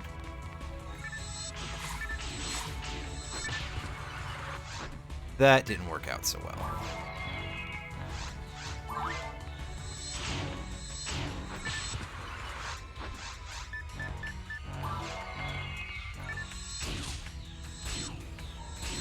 I should definitely head back to town at some point, and I'll probably do that at the beginning of the next floor and go restock my healing items and everything.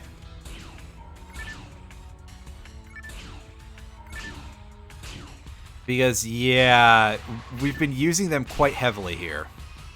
So it's a great time for the game to have been like, oh, by the way, you're actually too high level to get certain... oh, fuck you, game! To actually get certain healing items. Alright, let's clear out the Dominions first. And then worry about the much worse enemies. Gotta heal because I'm pretty sure 96 is in the kill zone for these dudes.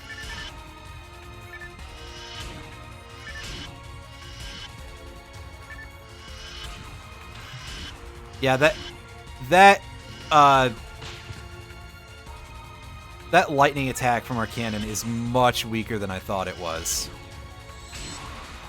But it did seem to do the job.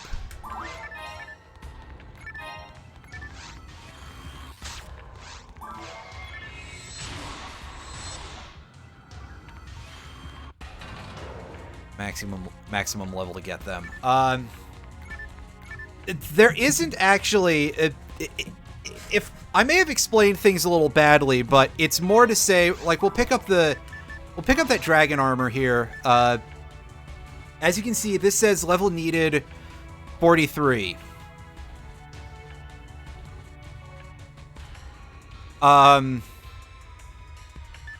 So this is just saying, oh, hey, we need to be level 43 in order to use it.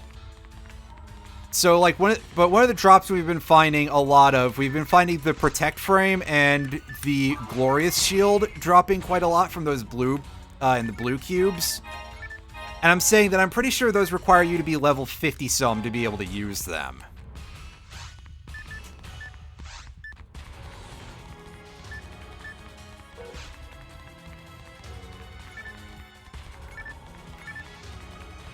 But yeah, there's definitely some other bullshit mechanics in this game, to be fair.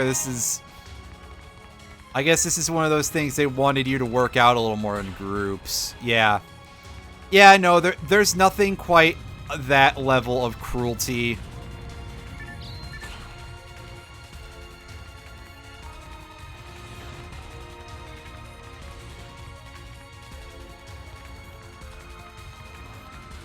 Oh, hey, buddy. Alright. Let's take this thing out. Actually, you're alone, aren't you, Chief? Let's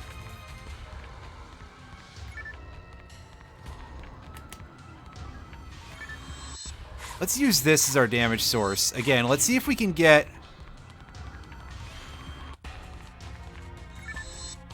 this attack effect to show up. And no, we overdid it again. I'm real good at this, apparently. Yeah, so there's just a fuckload of branches back there for just treasure. That's not super important to me right now.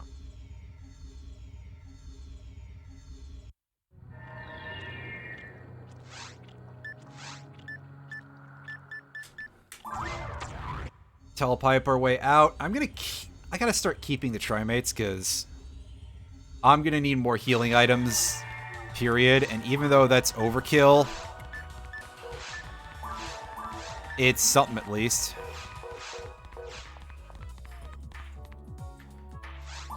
Alright. Restock. Go in here.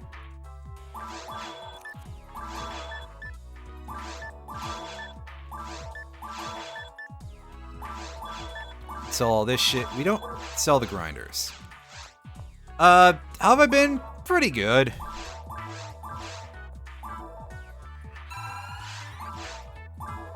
Oh, I'm feeding it the wrong items, aren't I? Yep. That was silly of me. Oh, well, it did max the synchro percent back out, which is nice, because that's something that you need monomates to do otherwise. Also, look at all these technique discs that we can't use. That's pretty fun.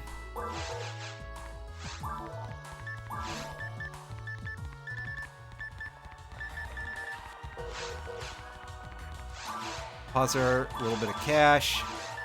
Deposit that. Alright, back we go. Now, hopefully we can't... Hopefully we're not going to get fucked in this one the way our last NPC adventure went. Actually, our last NPC adventure was with Eleanor, and we had some close calls there, but nothing too bad.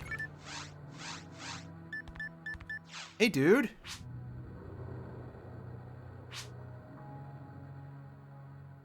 Oh, hey, it's Ash. Remember him from all the way in the first quest? And he rejoins us. He's level 53. He's no slouch. And more importantly, he's got a cool weapon. He's got the Twin Brand, which is a fairly strong double saber type weapon. You can see it's basically a Darth Maul lightsaber, but blue. And that type of weapon, the double saber weapons, have a very interesting attack combo. In that their first attack, the first button press basically does 2 hits, then it's 1 hit for the second one, and the third one is 3 hits. As opposed to the usual 2 and 2 and 2 for most multi-hit weapons. I have no idea why it's blocked out like that, but okay.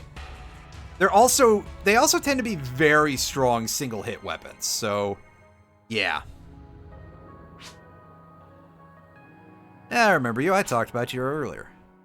Yeah, I did. You look absolutely the same, but you have a pretty nice weapon that I would actually like to be using right now, but it'd be hard to get one of those, that's for sure.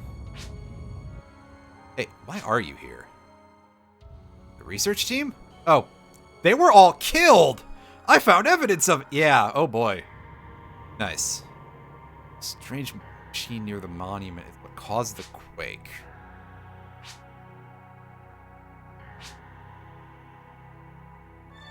Alright, well, you can come with us, dude. Absolutely. You're gonna come in handy. I think Ash also has, like, support spells. I don't know that he's gonna use a lot of them, but I think he can at least resta us. So there's that. And that'll be why the earthquakes got so much more frequent as we got closer to where we were going. That attachment would give us more accuracy, but I think we're good on that one for now.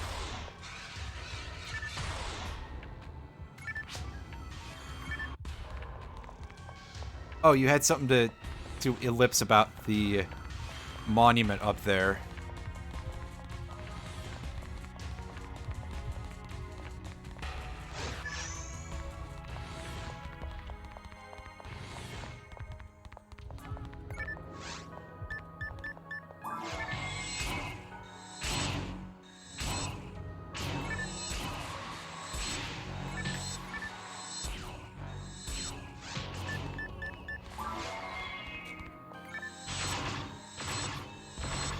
Alright.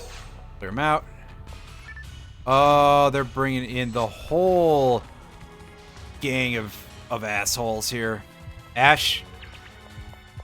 Yeah, somehow have no problems dealing with confusion.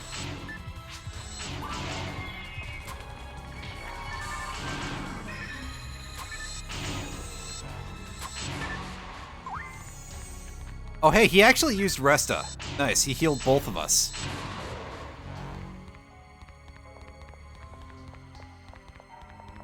What a generous sort.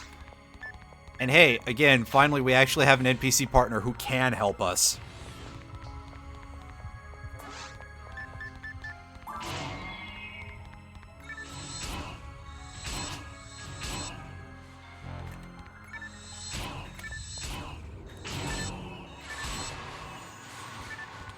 Nope. In this game, Ash is the face of the basic sword guy class. I'm not sure why he's this class, but there you go.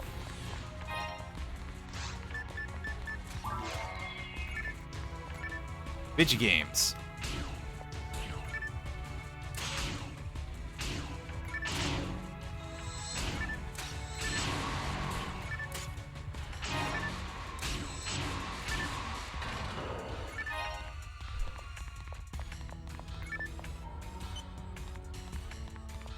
And I believe those barrier switches cannot be activated until we kill all the enemies in each of these rooms.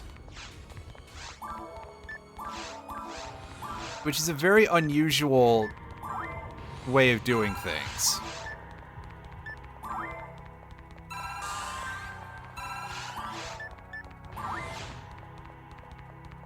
Or at least it's certainly something that I don't think you see anywhere else in the game. Usually, if they want to force you through a series of encounters, they'll just put them in rooms in certain ways to get at those. Alright.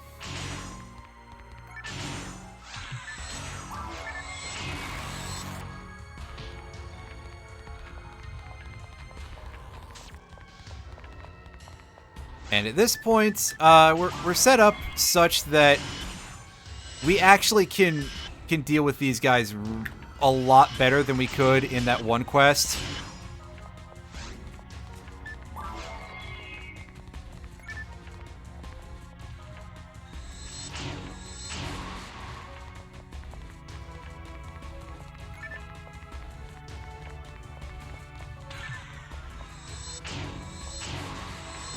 Yeah, because those are the cards that are like the big ones right now, right? Are Sprite Elf and Blaster. Major parts of probably another deck that everybody on Twitter is like, it's tier 0. I haven't gone looking for Twitter's opinions of Yu-Gi-Oh things in a long time, we'll say that, but I definitely remember a period when they were all up in arms about the existence of a tier 0 deck at some point. You know what, I'll pop open a window for Twitter on my other thing and see if I've got anything. Yeah, strangely enough, I don't have any Yu-Gi-Oh stuff that's trending for me. Twitter is still trying to show me a bunch of sports things, but I mean, I think if they probably just assume, oh yeah, everybody likes sports, right? Blast of the Dragon Ruler.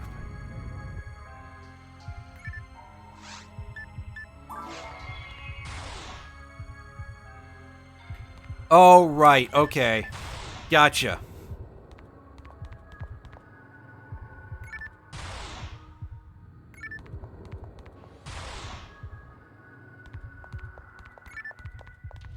Keeping it in mind that I'm still really only paying attention to some portion of Yu-Gi-Oh stuff because, like, again, I don't play that much. I mean, I'm pretty sure that Eldritch is probably dead by now as being, like, the deck that everybody is playing, so I probably could go back to Master Duel and have something resembling fun.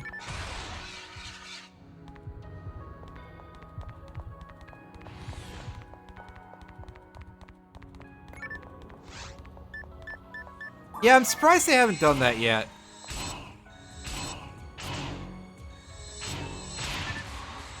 But yeah, I'm catching at least a little bit of random Yu-Gi-Oh stuff. Like, I heard about the Gate Guardian support.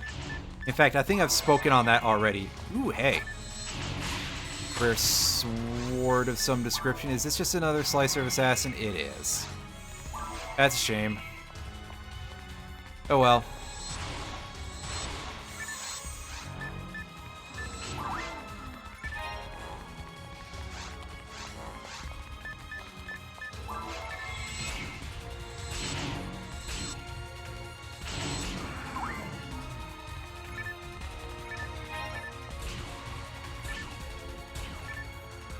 But yeah, the Gate Guardian support was the thing that everybody was like, oh, hey, everybody's talking about it because, you know, big nostalgic thing, and hey, they did the thing again like they did with Pug'em, where they made a completely unplayable card from way back in the early reaches of the day actually kind of viable. Although I saw a video that somebody posted in a Discord earlier today, like, showing off an OTK with Gate Guardian, and I mean, okay, sure, you could probably do that, but also, wow, talk about fucking clickbait. Like, they're like, oh man, this has an FTK attached to it, and it's like, yeah, I'm sure it does. There are plenty of generic OTK frameworks out there to be used, and I'm sure that one of them is doable in that way.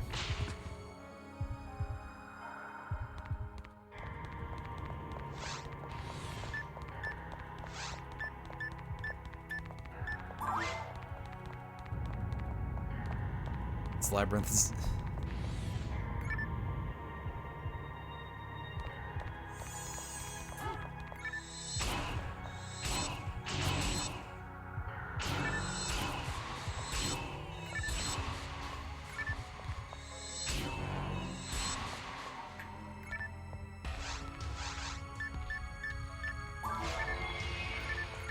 Nice.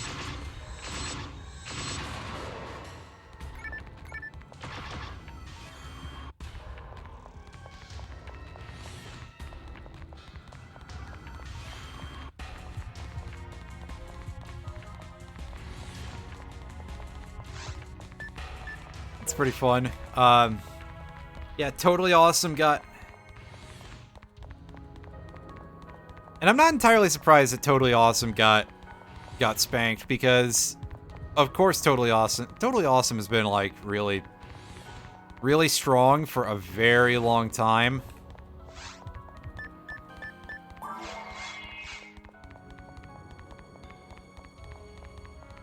All right. Get rid of the quakes. Because I'm sure that this room has ceiling traps, and we're going to want to not get hit by those.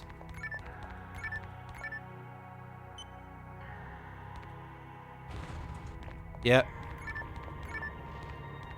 Actually, here, to discuss the sort of leveling thing, I'll pick this up. Absorb armor, and I don't think this is even the highest level suit that we can find here. Level 47, so absolutely, I would say that at level 44, we're a little bit under-leveled for this. And that's probably why we're getting absolutely clobbered by half of everything in this area.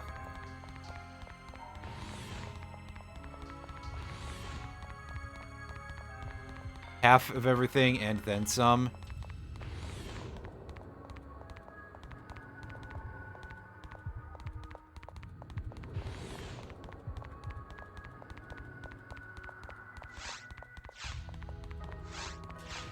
Okay, let me take a look at the full area map and see what we haven't dealt with yet. That down space there is not a place we can go to, so we just go around this loop and...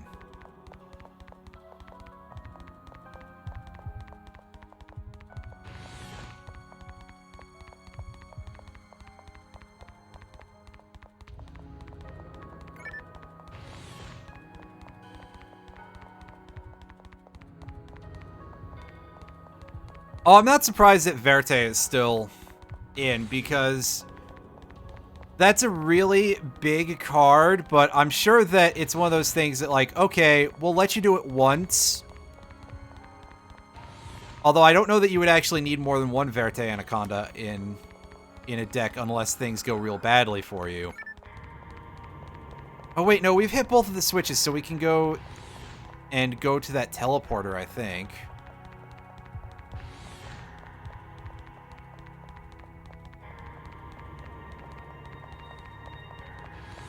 Although, yeah, the pricing on Verte was one of the things that was keeping me away from ever picking up certain decks in paper, because I was like, well, they would really want this, but also, at the time I was looking at it, Verte was sitting at like $40 or something, I think, and like, fuck off. I can look on TCG Player and see what it's at right now. Fun.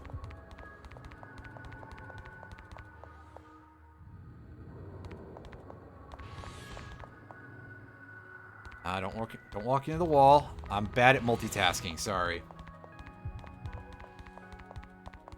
Oh, Jesus. That is so much cheaper. I could probably actually just, like... I could probably do that. Wait, is it legal? Fuck. That's the other problem, is that I don't know if it's legal in TCG.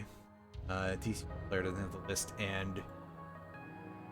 Damn it, Wikipedia is down also. Fuck. Fuck my life. I could just go Google, I guess.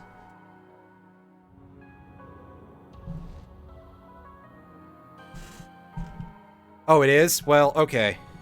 Then I guess that'll be why it's less than $2 on TCG Player. So, disregard what I was thinking, because I kind of wasn't.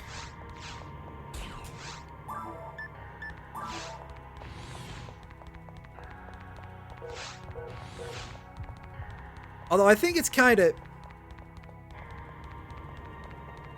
I think it's kind of an odd choice to...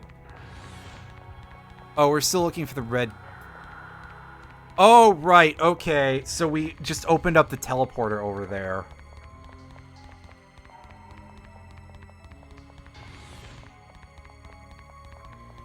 It's kind of odd that Master Duel now has what is clearly a different list from OCG. That's interesting.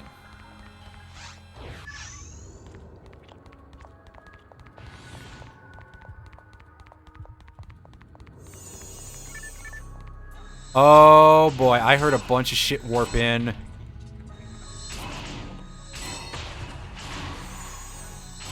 And nobody was dealing with the mage. I don't know where the lights are.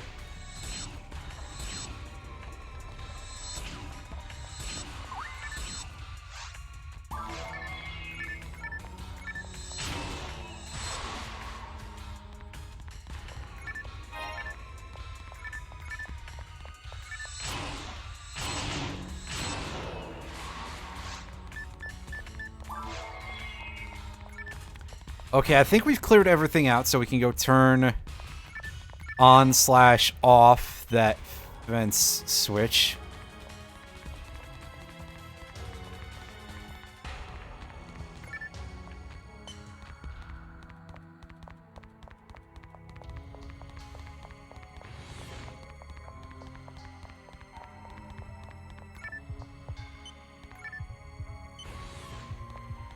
Mystic Mine, a card I can't really I kind of can't believe that stayed alive as long as it did.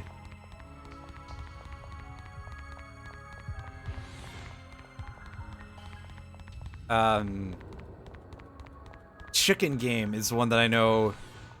Well, was Chicken Game legal in OCG at the time that Master Duel started up? Because I know that I saw a lot of decks using Chicken Game. And I was just like, wow, this is terrible.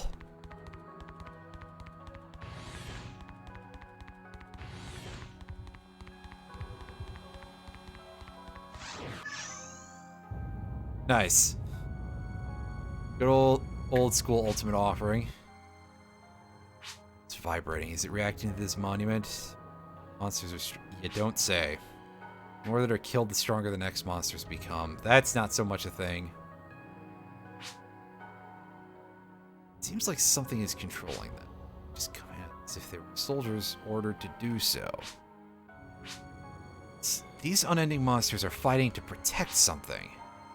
Did this machine find something significant? Do you think they're smart enough to hash that stuff out, dude? Let's see what we've got information-wise. It's not working.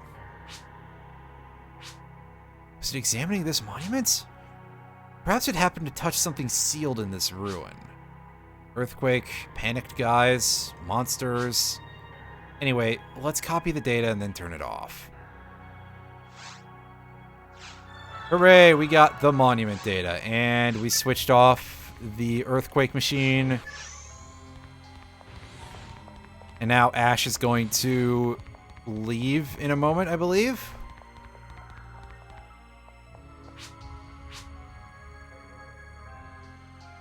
Alright, dude. You go ahead and do that.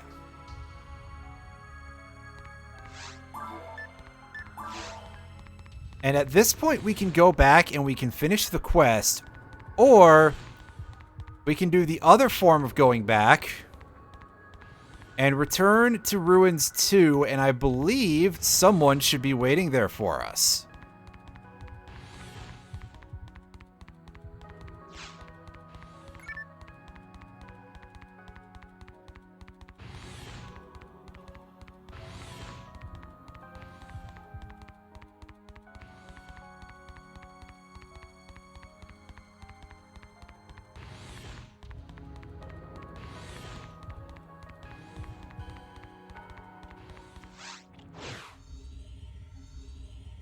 Right, because I guess that the concept of destroying opponents' monsters from the hand or from the deck is a thing that has been used in Yu-Gi-Oh! Wording. Even though in, like, any other card game that's not really that sensical. Is he not? Okay, there's those two dudes. I didn't fuck this up in some way, did I?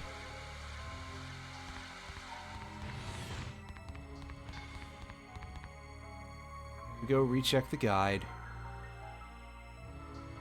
To go west. That's all it says. Is there an arrow mark over there? Well, it's a room we haven't explored yet. Oh, I see. Or do I?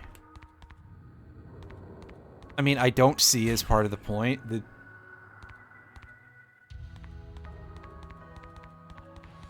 There's... Did I do something wrong? Because we finished the Ash section of the quest. That direction... Okay, so we've killed Kirik the other 2 times. Is it because I've shut the game off since then? Because if I have to do all of that in one sitting, then I'm just going to have to do it offline. And I don't want to do that. I would like to show off getting the Soul Eater.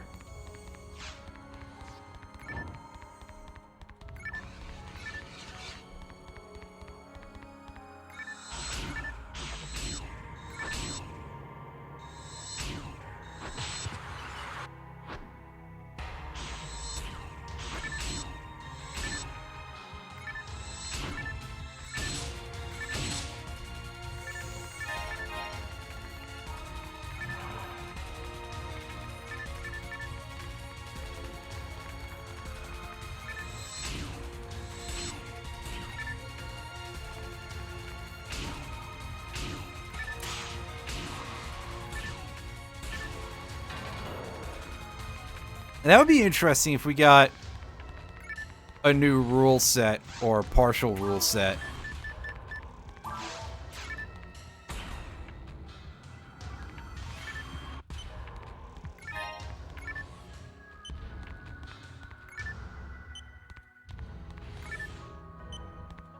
Wait a second. Wait a second. Those 2 dudes from earlier disappeared from that location. They didn't come back. Wait, did they come back? Oh, fuck it. We're going to explore everything, though. And then we're going to find out, and we're going to be disappointed in ourselves for screwing this up again.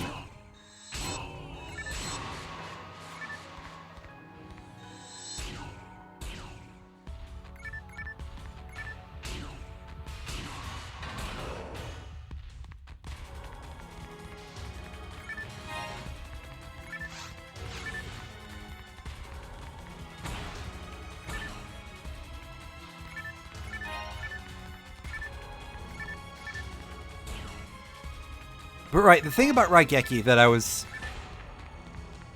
sort of saying, because, yeah, it didn't say destroy all your opponent's monsters on the field, did it? And the terminology of destroy from hand or destroy from deck have actually existed in Yu-Gi-Oh! I think Crush Card Virus is a card that does that.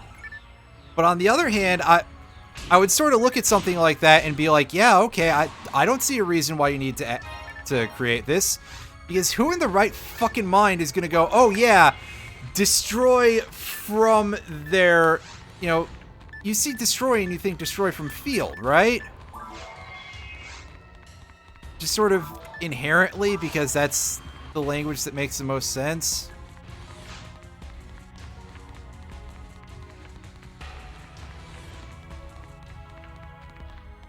Oh god, I do remember announcements of announcements for Smash Ultimate, and I mean, really, they do that anyway with announcing Nintendo Directs and stuff.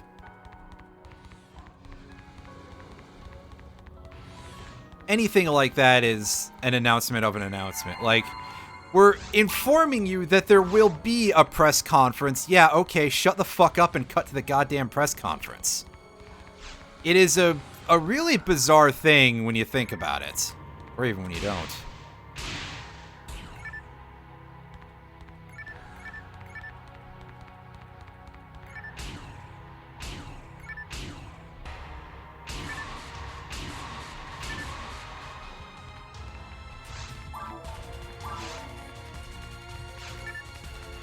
But also, just in general, there are various different wordings for a lot of things in Yu-Gi-Oh! Like destroy versus put into their graveyard, or they tribute that monster, all these kind of things.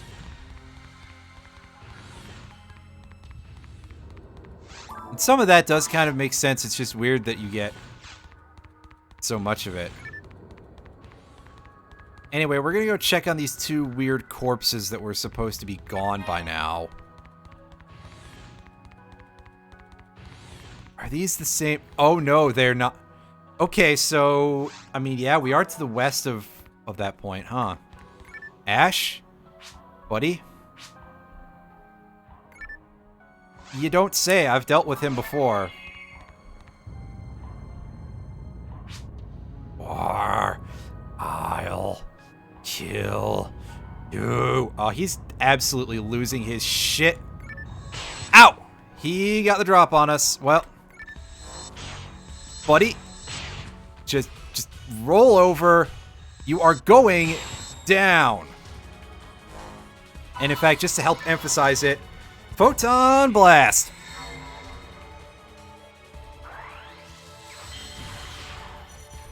Get fucked. Nope. He is not impressed. Well, okay. Oh, did Ash? No, I think our mag healed us. Which, it wasn't that much, but okay, buddy. Thanks. I keep getting stuck on Ash's corpse. We got him.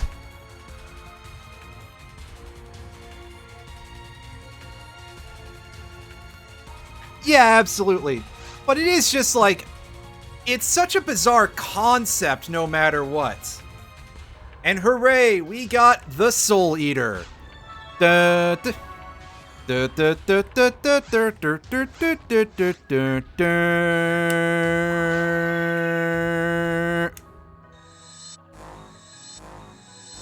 And how strong is this thing compared to our other partisan? It's only plus 40 strength.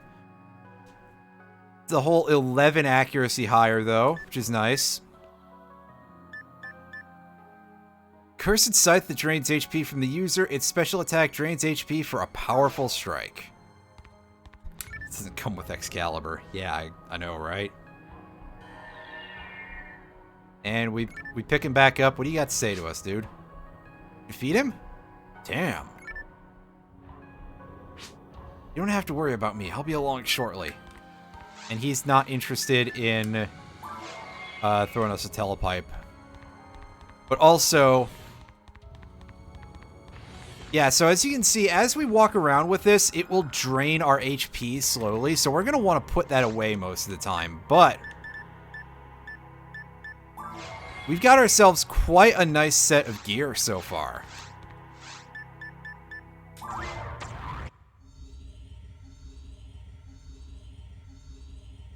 You showed me, you did show me the good scan, I think.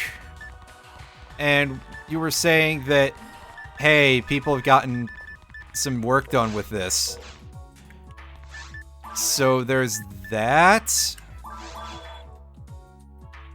Dagger on frame. Sell that thing. That's just a slicer of assassin. That can go in here.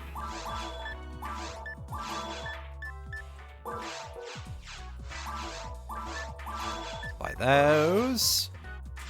I suppose I should stock up on Sol atomizers just to absolutely make confident. Make confident, yeah. That's some good wording. Make certain that I have as many of those as I'm going to need. Hopefully as many of those as I need.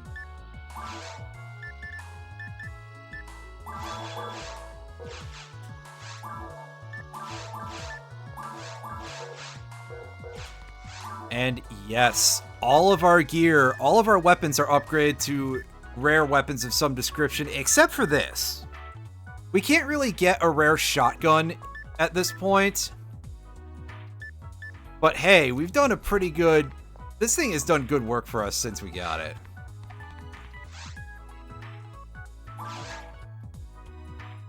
Spending 24 hours with Minetta, Jesus.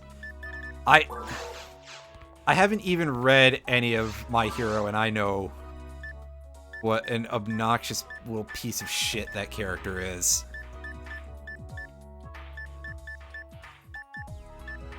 Or resist freeze. That's decent, but that's not what I'm looking for ice resistance.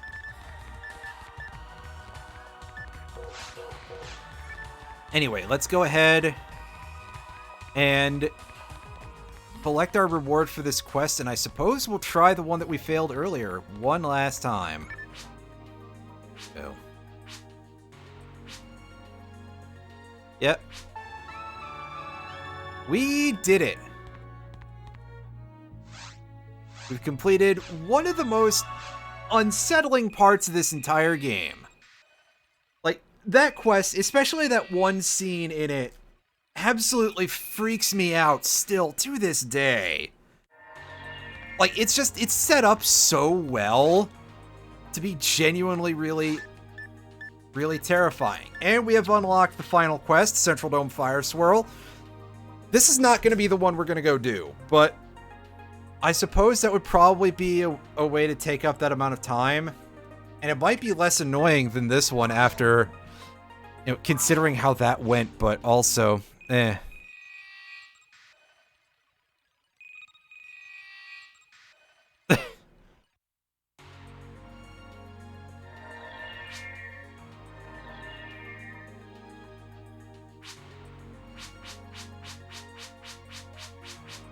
Alright, we can just mash through this because we've seen this already.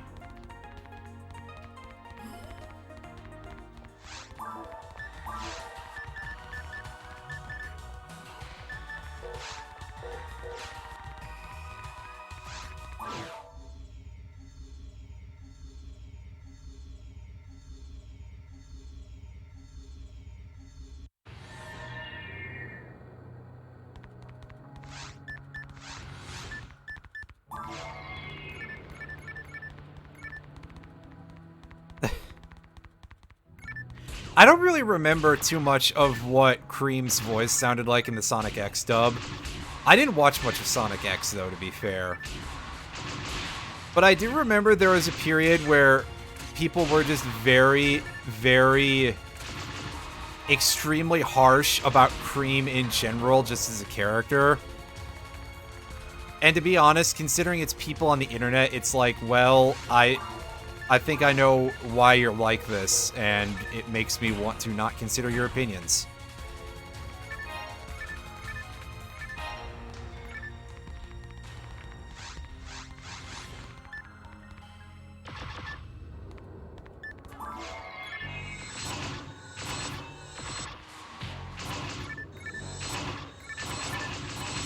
Ouch. That's fine. Oh, that's less fine. What the hell? Random crit. That's terrible.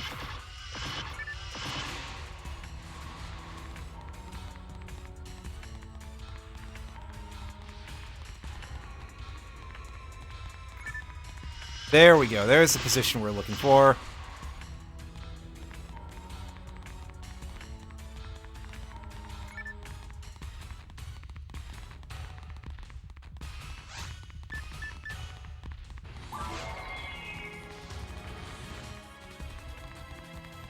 Yeah, I suppose that would probably, that certainly wouldn't help. We'll put it that way.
We can arrange this properly.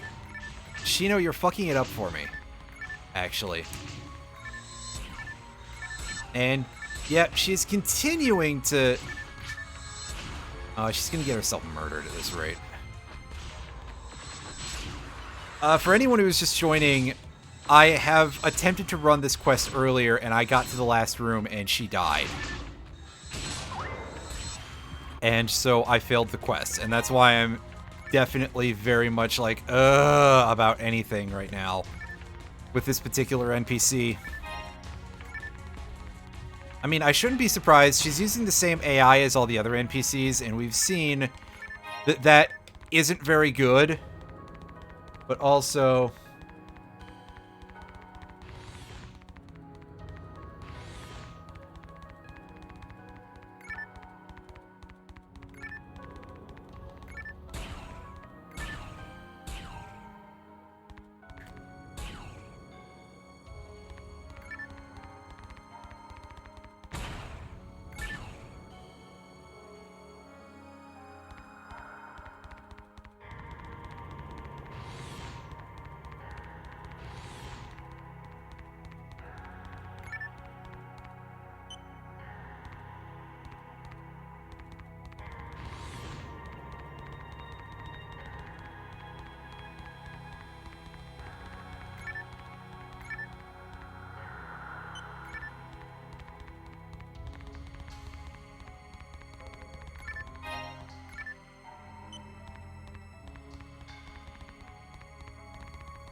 Alright, just continue to mash through this, because we've seen this before.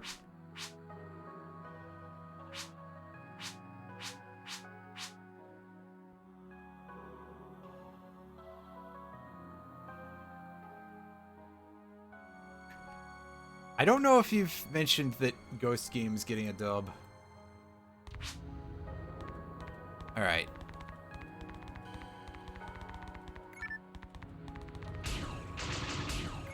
I remember, this is the part where I was saying, oh yeah, she can take care of herself, and then later on in the mission, she fucking died. Because she got shot in the back by one of the most garbage enemies in the entire game. Awesome.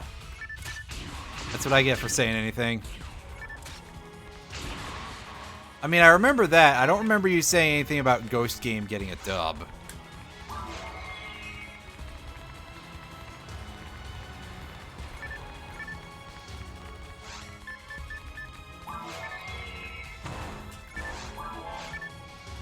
Am I on that page? That's weird.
Yeah, it's been all over the place.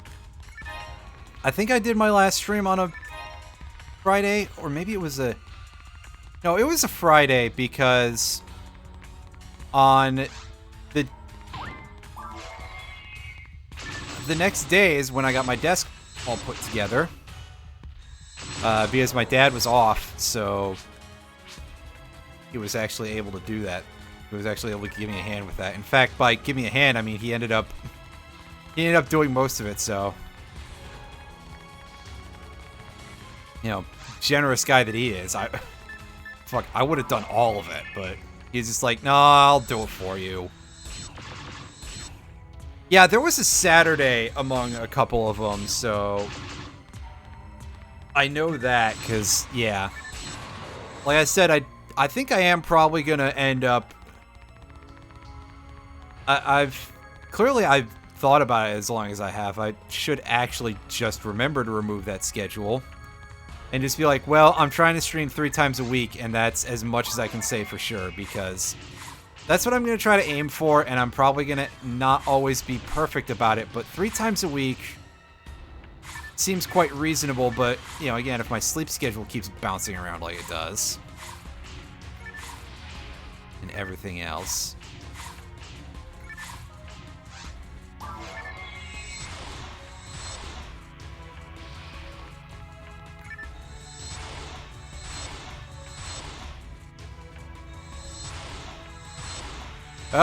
Oh, I thought I was about to get the big punch. Not so much. That's good, though.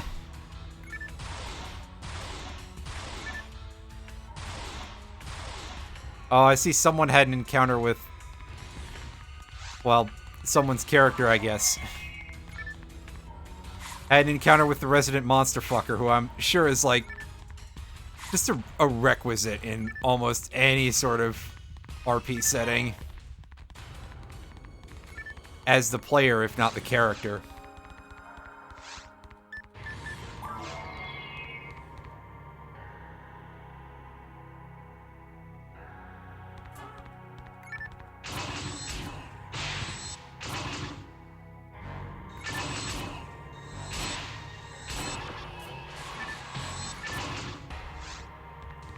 Ouch.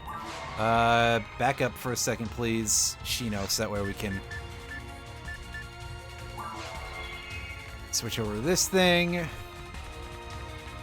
And in fact, if we just do it this way, yeah, we'll burn all of our HP in the process, sure, but we're not far from a healing ring, and I'm pretty sure that the monster that is the biggest concern of us doesn't spawn between then.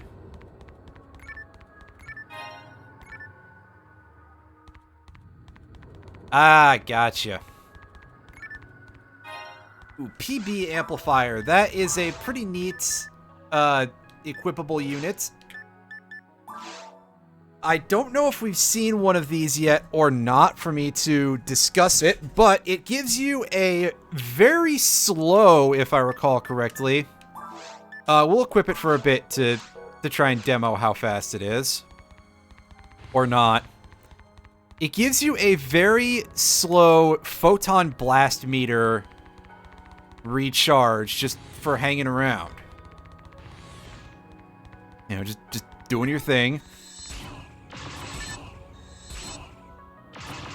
I have a feeling we are not going to notice, like, any difference at all. Shino? Hey, idiot, get in here. There we go. Yeah, see, the one little bit of charge meter... Oh, we gained 2% there. Which means that we did get a little something out of it, and it doesn't reset how much time it gives between charging you every time you gain charge. Because, yeah, otherwise we had just gained 1% from doing combat stuff.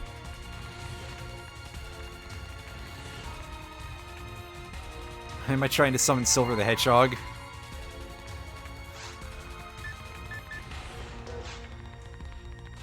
Great! Wait, no, I Silver posted last stream. I probably shouldn't do that this time again. Alright, so...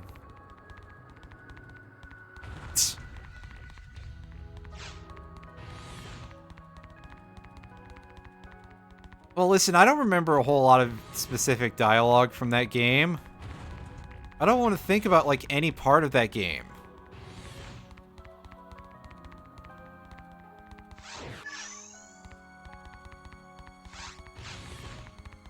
And even then, I'm probably thinking about too much of it.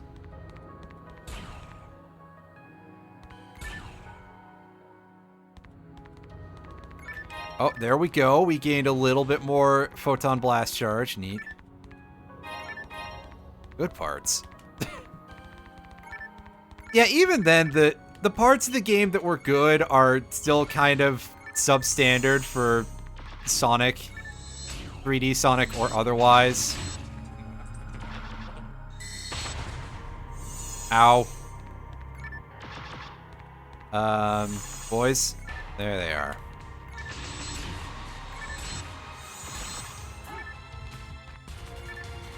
That does remind me, though, I probably should get around to playing more of Sonic Frontiers.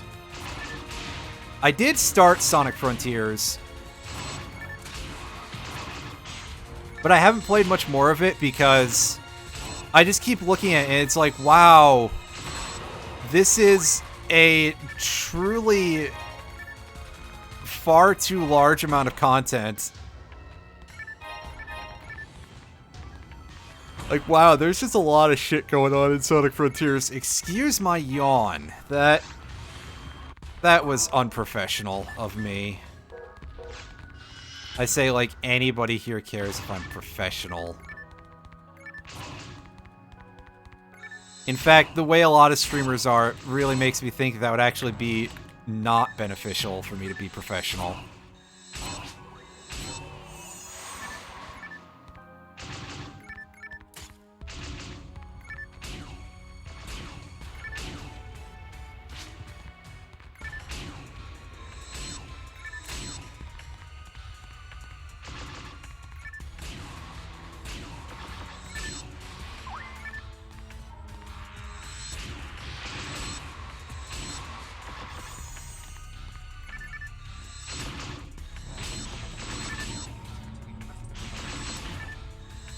Okay, good. We actually managed to destroy their casting gems. Oh, I was very concerned for a second there. I wasn't even looking at my HP.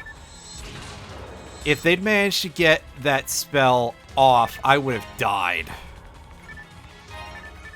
That wouldn't be great.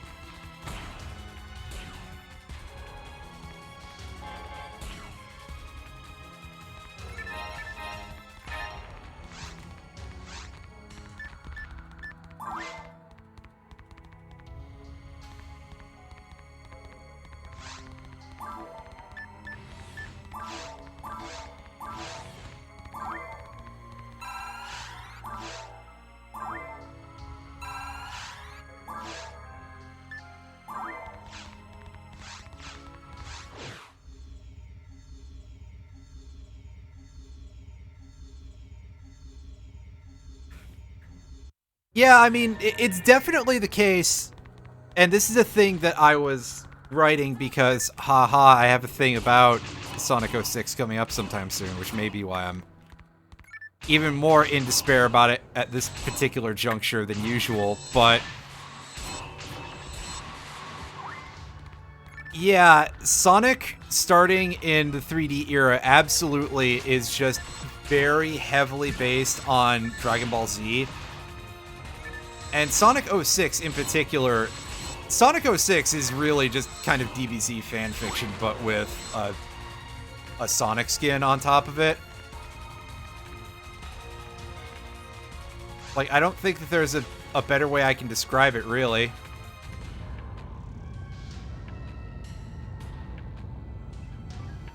Silver is very openly... In fact, I'm pretty sure the devs actually just outright said that Silver is based on future Trunks. And the use of the oh my god, I almost gave it away there. The use of the Chaos Emeralds in order to revive Sonic from the dead, you know, to grant their one wish, is, again, just straight up, hey, you got all the Dragon Balls. So, fitting together the end of the world level at the end there, where you go on a quest to get all the Chaos Emeralds, it's basically, hey, we're sticking the entire quest to collect the Dragon Balls into a single quest, quest. Huh? That's a weird piece of dialogue.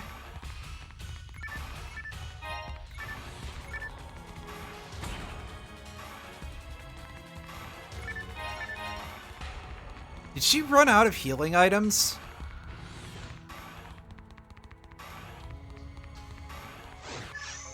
That is very weird. I don't know what happened there. Huh.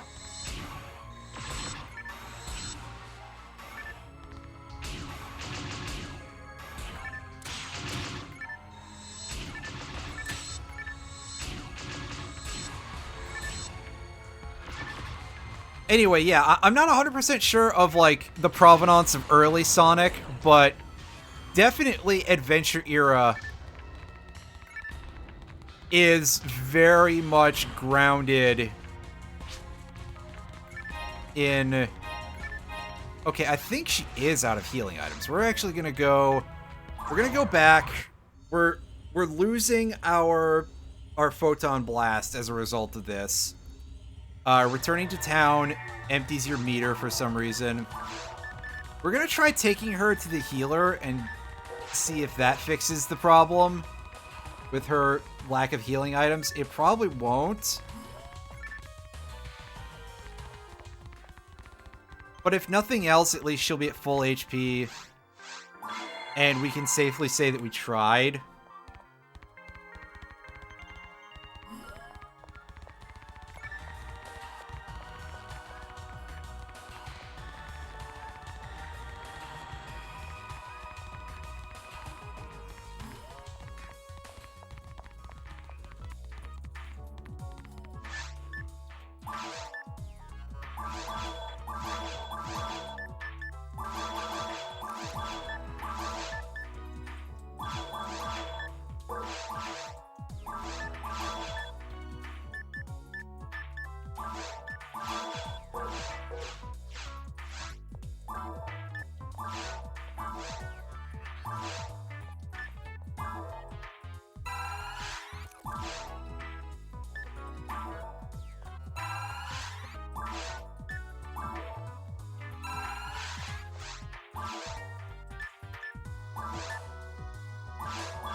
Yeah, exactly. That's the kind of stuff that I was... Yeah.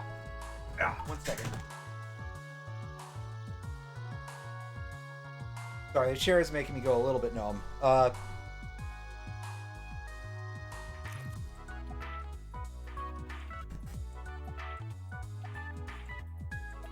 God, I hope you didn't hear too much of a noise of me bonking into the microphone. Yeah, and... Again, a lot of that stuff stands to reason. Journey to the West is very popular in Japan. And unsurprisingly, being that Dragon Ball is based very heavily on the Journey to the West, it's also, as a consequence, very popular in Japan. So for them to make something that was kind of based off of that would not be super surprising. But they absolutely leaned very hard into it in starting in the adventure era. Like, any similarity to Supersonic and going Super Saiyan is prior to that. Like, you can see that it would probably be a coincidence. I'm not really like a Dragon Ball historian or anything, so I don't know if that was a thing that existed before then. Maybe it did. But by the time they're doing it in Sonic Adventure and so on, and the fact that it's openly a plot thing and all of that, like, it seems very clear that at that point, being Supersonic or Super whichever character you are really is just outright being Super Saiyan, but in a different franchise.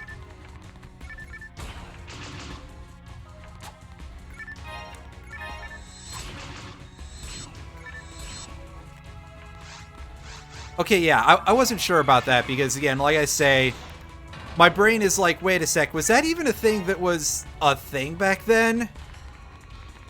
But yeah.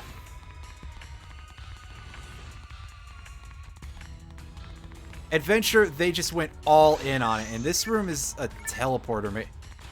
This can't be us going in the right direction, right? Yeah, this is not. This is not where we need to be, and Shino doesn't have healing items anymore, I think. We've managed to make her expend her entire inventory, so that's real great. I don't know how I'm going to keep her safe because I don't know how to deal with the AI like that.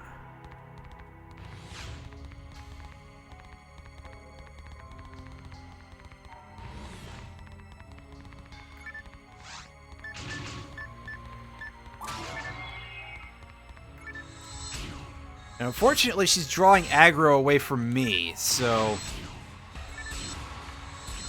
one of the things I do kind of dislike about all of the online Phantasy Star games, now that I've played quite a bit of FF14, and I enjoy playing as a tank in that, is that while there are classes that are clearly designed to take a lot of hits like a tank, they don't really have the sort of, like, aggro manipulation the same way something like 14 does.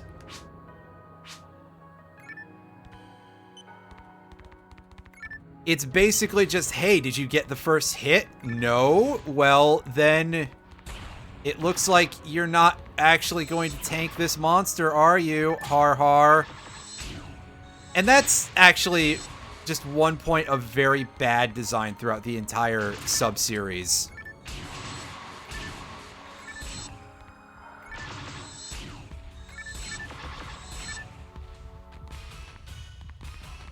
Alright, and this is when the... yeah, I knew these fuckers were gonna be here.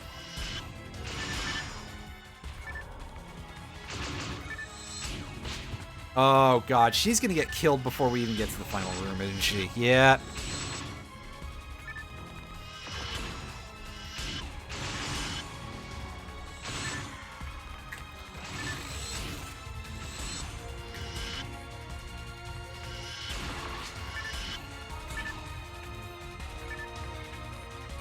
Yeah, she's freaking out again because she's trying to heal.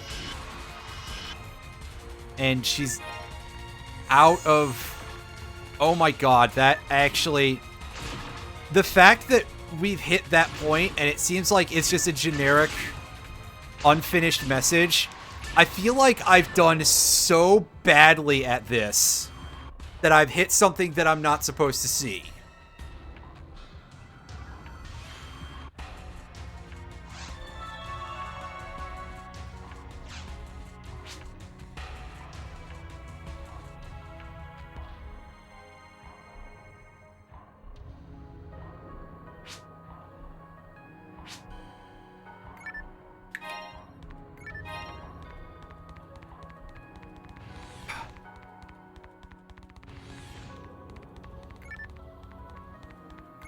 Okay, so they did retcon it at some point that super mode is just a thing that's male hedgehogs. That's very strange.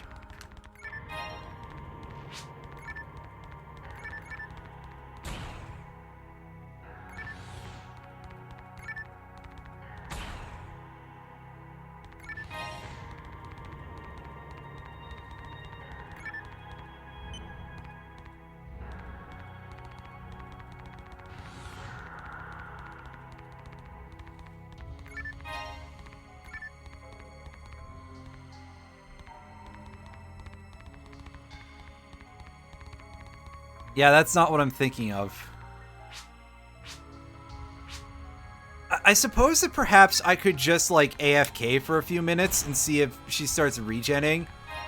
Because it does look like her health has gone back up, so she may at least get regen.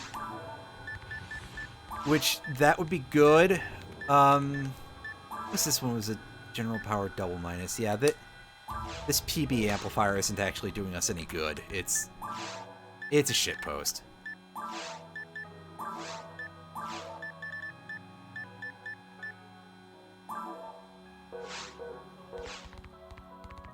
Okay, gotcha.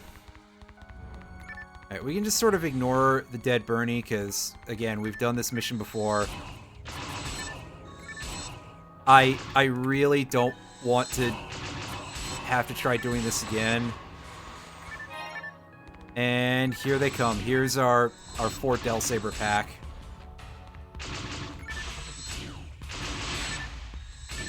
And we were not successfully able to kill, like, any of them. Move when I move, idiot. Knucklehead. Damn it. I'm just concerned. I'm not happy either.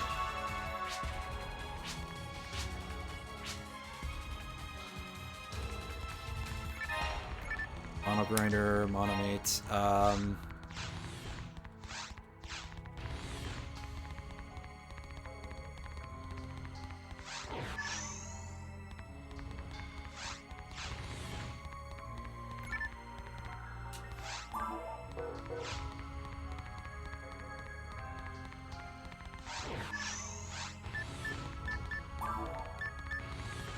Okay, so yeah, the next room is where he is.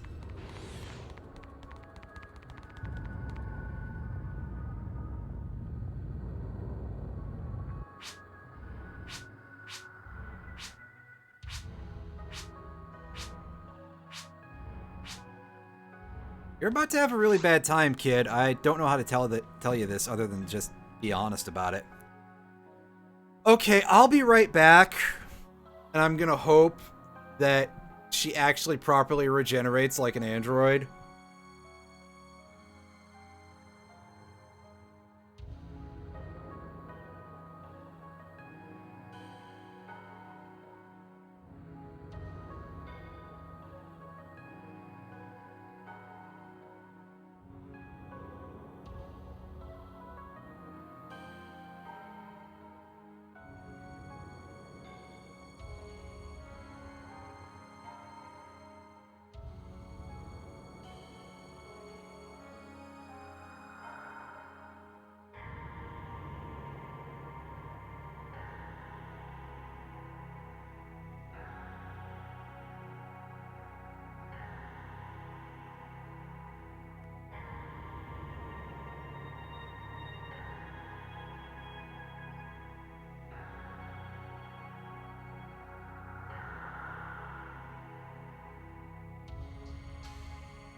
Okay, everyone, we are back. Let's... Okay, good. She did actually regenerate HP. That's very, very good. Alright, so I think we want to try to go around the side of this because, yeah, we're gonna... Don't do that, you knucklehead. Here, put this on because you want to be a knucklehead, etc. Image macro. Fuck! She still got hit by that. No, that's gonna be a problem. In fact, at least I feel fairly oh, she is so dead. Just stay back, kid. Do not engage. Oh my god, she's gonna get herself killed. Why can't I target the claw that's literally right next to me either? That's becoming a bit of a problem real fast.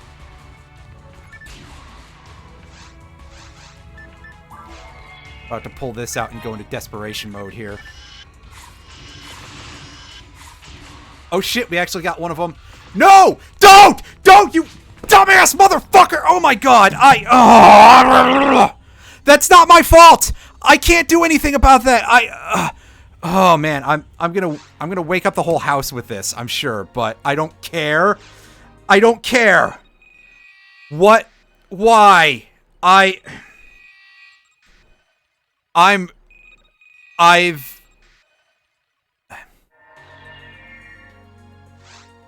This is fucking unreal.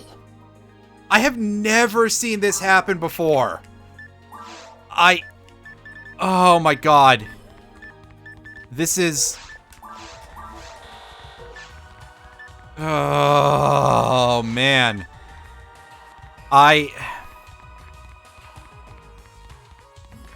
Well, let me tell you, streaming really brings out parts of games that I just never see. And I think that's kind of cool. And then something like this happens where this dense motherfucker of my partner just drops dead because they're doing the stupidest possible thing that they could ever do. And the game limiting their healing items is a bit of a problem too, to say the least. Because, again, this character just bull rushes everything. I'm...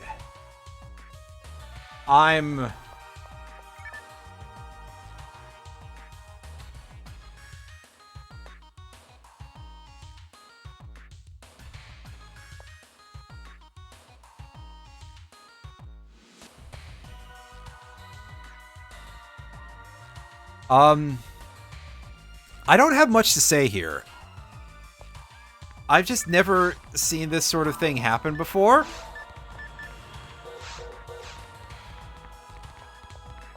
And I've played this game several times. I know I've beaten this before on difficulties above normal.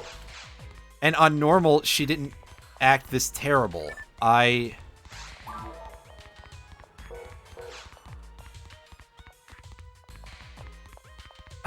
We're gonna try it one more time, and I'm probably going to be very annoyed at what I'm going to encounter, but we're gonna see what we can do anyway.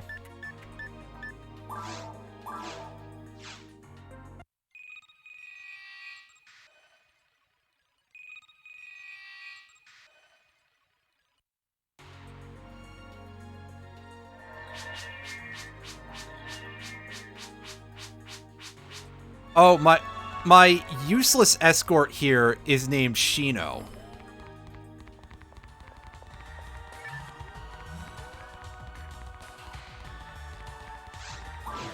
Oh boy, I may just try to be quiet for this section a little bit, because, you know, see if I can put myself into a more relaxed state of mind here a little bit. Alright, don't be a fool, idiot. We're not going to go to the side room at all. We're just going to try and speed run this, basically. and get as few encounters as possible because, yeah, as you can tell, the less goofing off we do. I'm pulling up... I know the basic route at this point, so I've got a map over on the side of the most direct route to get through here. Because, hey, this is our third try at this mission. This is the only mission we've had to retry, by the way. Up to this point. And in fact, I think it's going to continue to be the... Well, actually saying that, Soul of Steel, which is one of the missions you can see the name of in the quest log there, is one that we could conceivably be forced to retry because it has a very nasty timed section. And this guy is just absolutely giving me the business this time.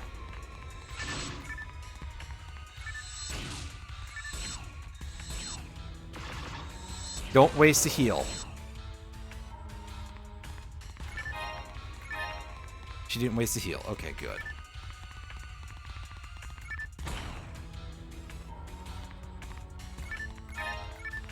Alternately, I suppose the other option is that I refresh the shop until I get star atomizers. Which, a star atomizer can heal everybody in the party, and I just carry one of those for that room because I've got a feeling that things are just going to go badly, and we're going to... I guess if it comes down to it, and she has to heal herself that many times, we'll do that. We'll go back to the shop, and we'll refresh it a couple times and see if we can get star atomizers to show up. I'm starting to realize I probably should have stored those. When previously I was just like, you know what, I'll sell those for money, and it'll be fine. But it's becoming very clear to me that this knucklehead absolutely needs the most assistance I can give.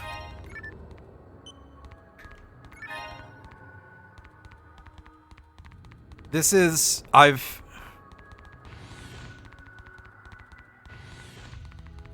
genuinely been...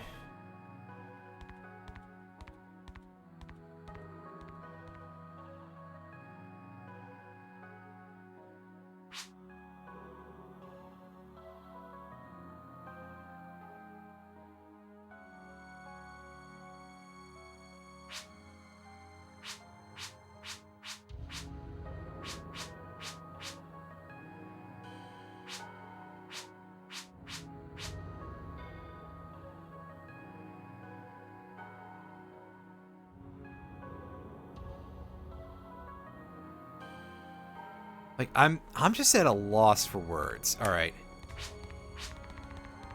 I didn't do anything for you, but at least you regened. Thank goodness. Don't... Please don't do that, Shino. Don't do anything that could draw aggro. Like... I can't command my escort in any way whatsoever, so... That's also kind of a problem, but...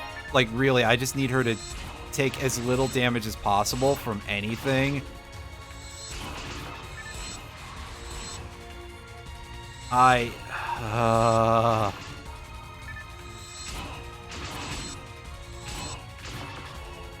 You might be able to tell I'm a little bit frustrated by this, judging by my tone of voice.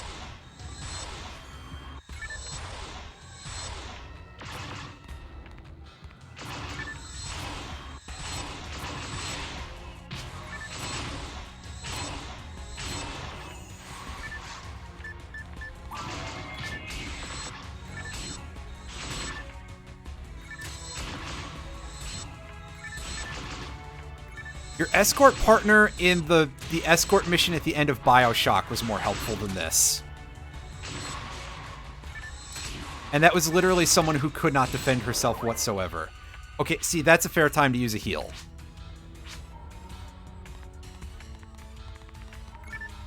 Fade material, I don't need that shit. Luck material, that's nice.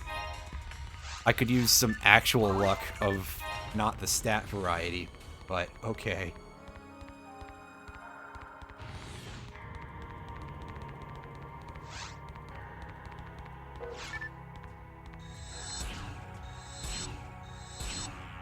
Oh, here we go.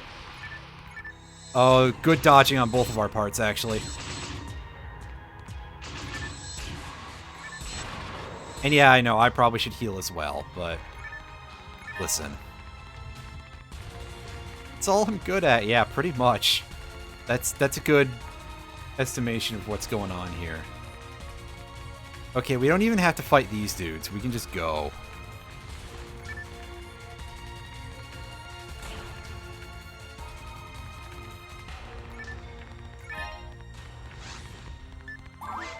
I'll use a Dimate, even though I'm pretty close to the heal ring.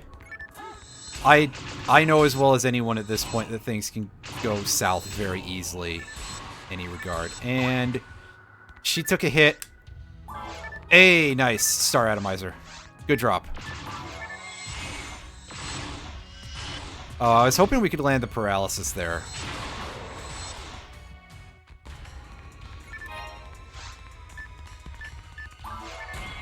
Okay, let's check these and see if we can find anything else.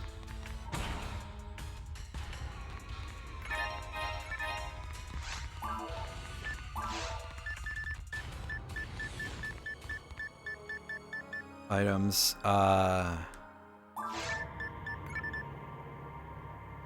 sort manually. I want to put that up real high.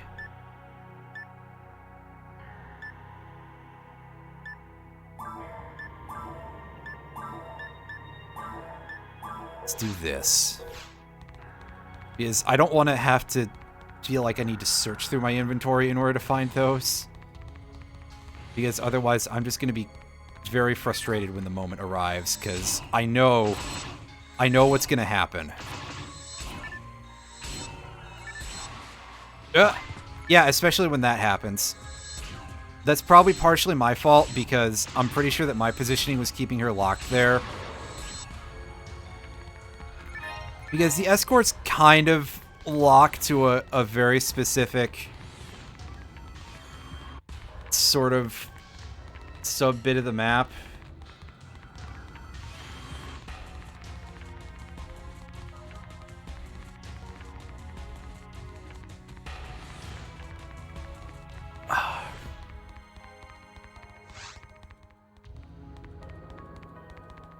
Tight cornering.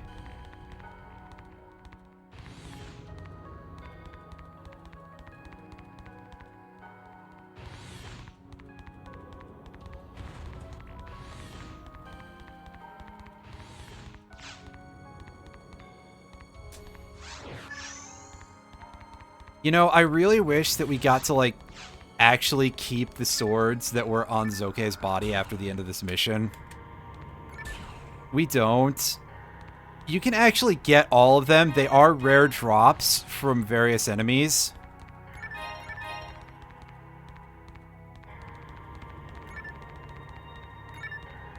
And you can actually, combine them into two sword weapons. As of the episode 4 versions, there's... Oh, you're joking me right now, right, dude? That was cruel. I killed the gem and I still got blasted.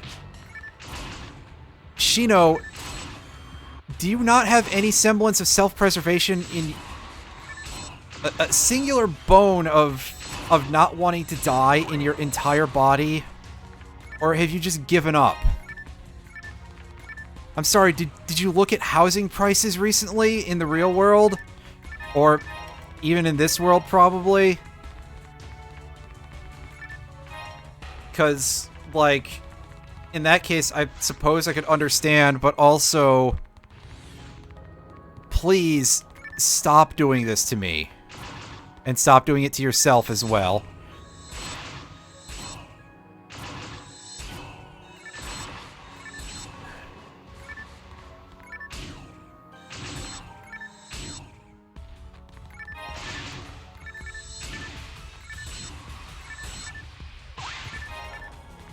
And there she goes, getting hit by a rocket punch that probably had no fucking right hitting her. and then immediately using a heal, because honestly, that's fair, but like, it's literally just the game being like, hey, why don't you have a worse time with this? What? How did she get hit by that? Okay, fine, that one counts, but the other one? The other one literally just hit me.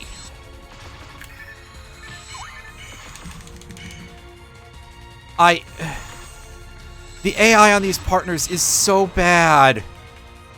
They don't move for anything. Like, the most telegraphed attack in probably that we've seen in the entire game up to this point is that Gibarda, especially when she's looking straight at the thing. The least she could do is back up. And the AI doesn't even have it in them to do that. Like, I'm surprised that these characters actually move.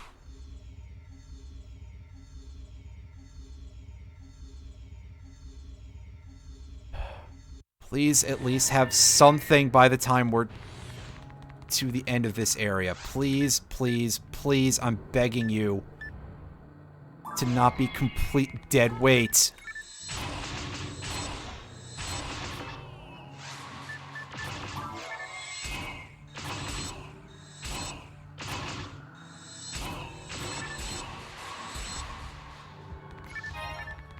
Although I know I'm saying that, and I still have yet to deal with the several rooms full of dart gunners that we have to deal with here, that I have just the worst partner for, because all she has is a machine gun.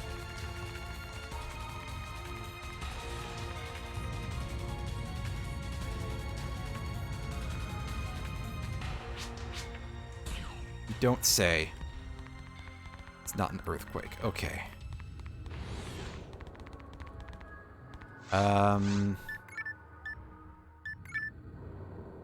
Yeah, we'll pop a Dimate here, because I don't remember what all the spawns are, except that I remember now the order of the 3 waves in the last room. Shino, don't... Ah, you asshole. At least we got a luck material.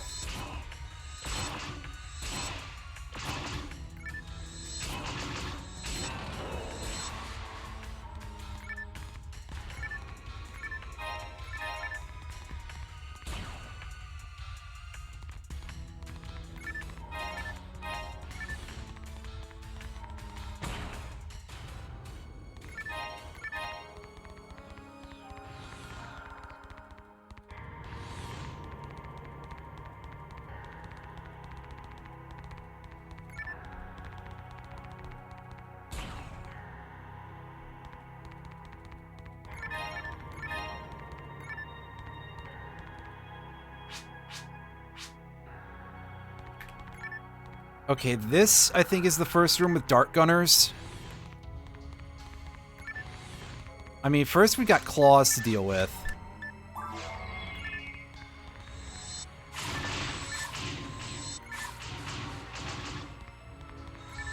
And we managed to effectively use the landmine in order to deal damage to one of them. That's pretty cool. Alright.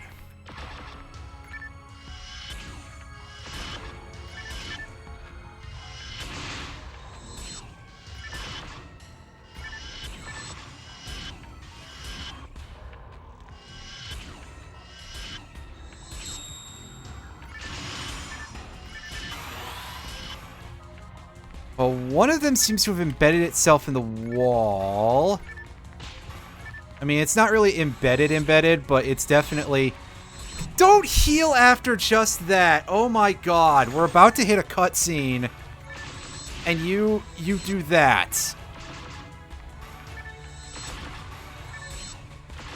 You come to me on the day of my daughter's wedding and you show me no respect. Yes, yes, pick up the broken sword. I don't care. My feelings are hurt.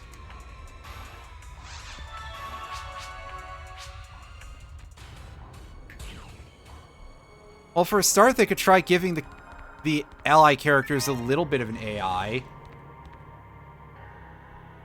Like, so far, this seems to be the only really bad one that I've had to deal with.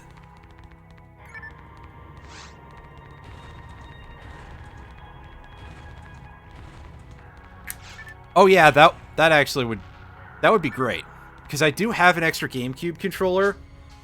I mean, it's an old POS Mad Catz type of thing, but I could just do that and I'd just be like, well, you know what? We'll put the partner character outside and just continue to not use until the game forces the matter.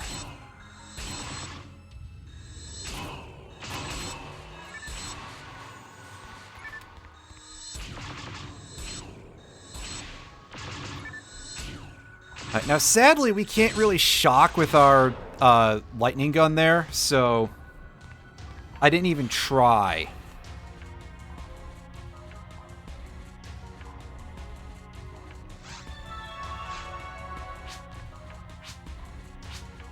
Alright, let's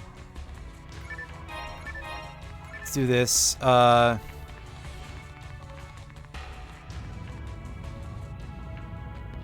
Right. But I mean, that'd sort of be like the same kind of thing I could do, I guess. Pop this, and now comes the time when we have to try to bait both of the Chaos Bringer's dashes.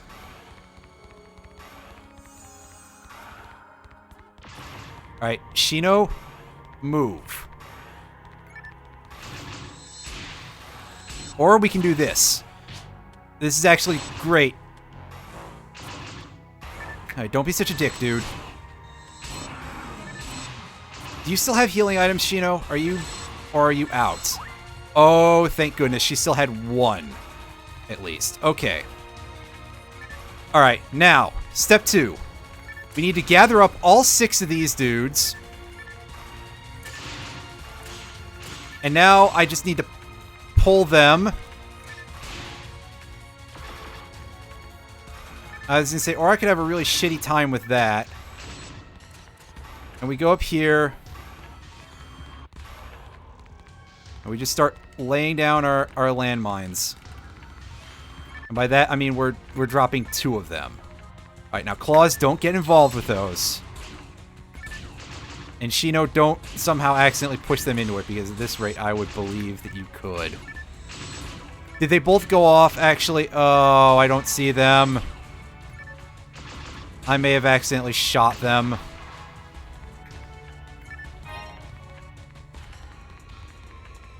Yeah, they appear to be gone. Well, son of a bitch. Oh, that's good. That was a nice, nice bit of... Okay.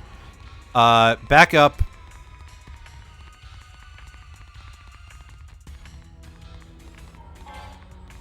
So here's what we're going to try to do for now, is we're going to see if we can bait them into coming closer by doing this. Because you'll see that they will continue to do their bizarre autonomous behaviors. I don't even know if they're shooting. Or if they're just like... Alright, come on, boys. Oh, and helpfully, one of them is stuck behind a... Fuck. Helpfully, one of them is stuck behind a fuck. Yes, helpfully, one of them is stuck behind a fence. Which, I mean, that is actually kind of a useful place for them to be trapped. Ouch. Don't like that. We'll pop the Star Atomizer and... Again, keep lightning storming these dudes. Shino, you barely even need to be here. I'll be real with you. You're better off literally not being a part of this mission, even if it interferes with the story. And you might be saying, who's playing a game like this for the story? Well, I actually quite like a lot of the story of the Phantasy Star franchise, so I would.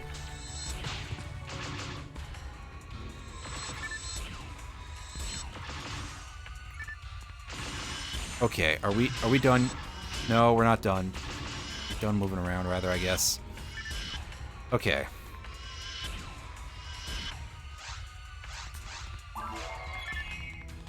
No, you turned too... I turned too late, but still... I'm not interested in taking the blame. Oh, this is quite the big boy group here we got. We got a Chaos Bringer, and we've got 2 whole Del Sabers, and that one almost gave us the big shoot. Oh, you're out of healing items. You don't say. Who would have guessed? Alright. This planet is critical to you. That's why I told you to stay on Pioneer 2. The people on Pioneer 2 message, leave here now. Immediately. Serves you all the long years. You are free now. You can choose to find a new master or to live your own life now. Please do as you wish. Well,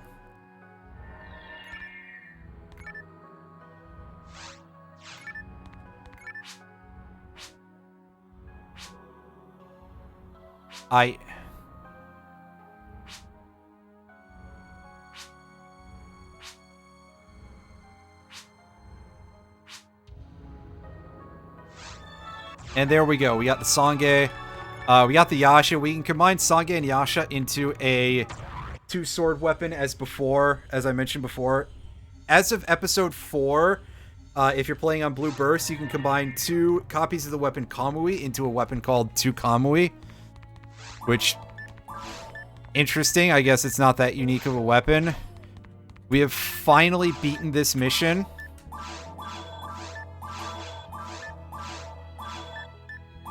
And I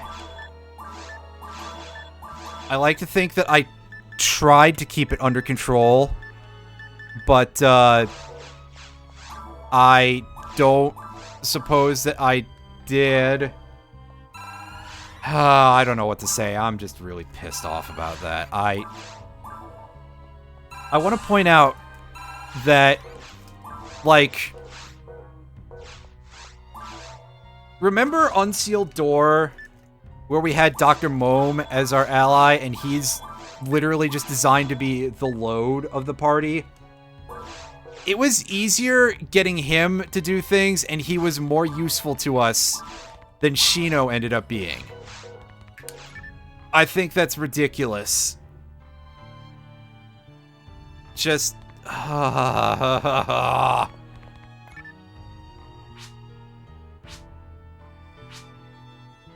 Okay, I guess we're done here. Hey, sunglasses, man.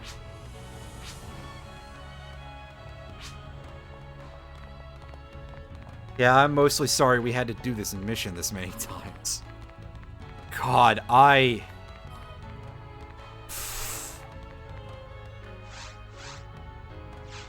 Jeez. That was painful on many levels.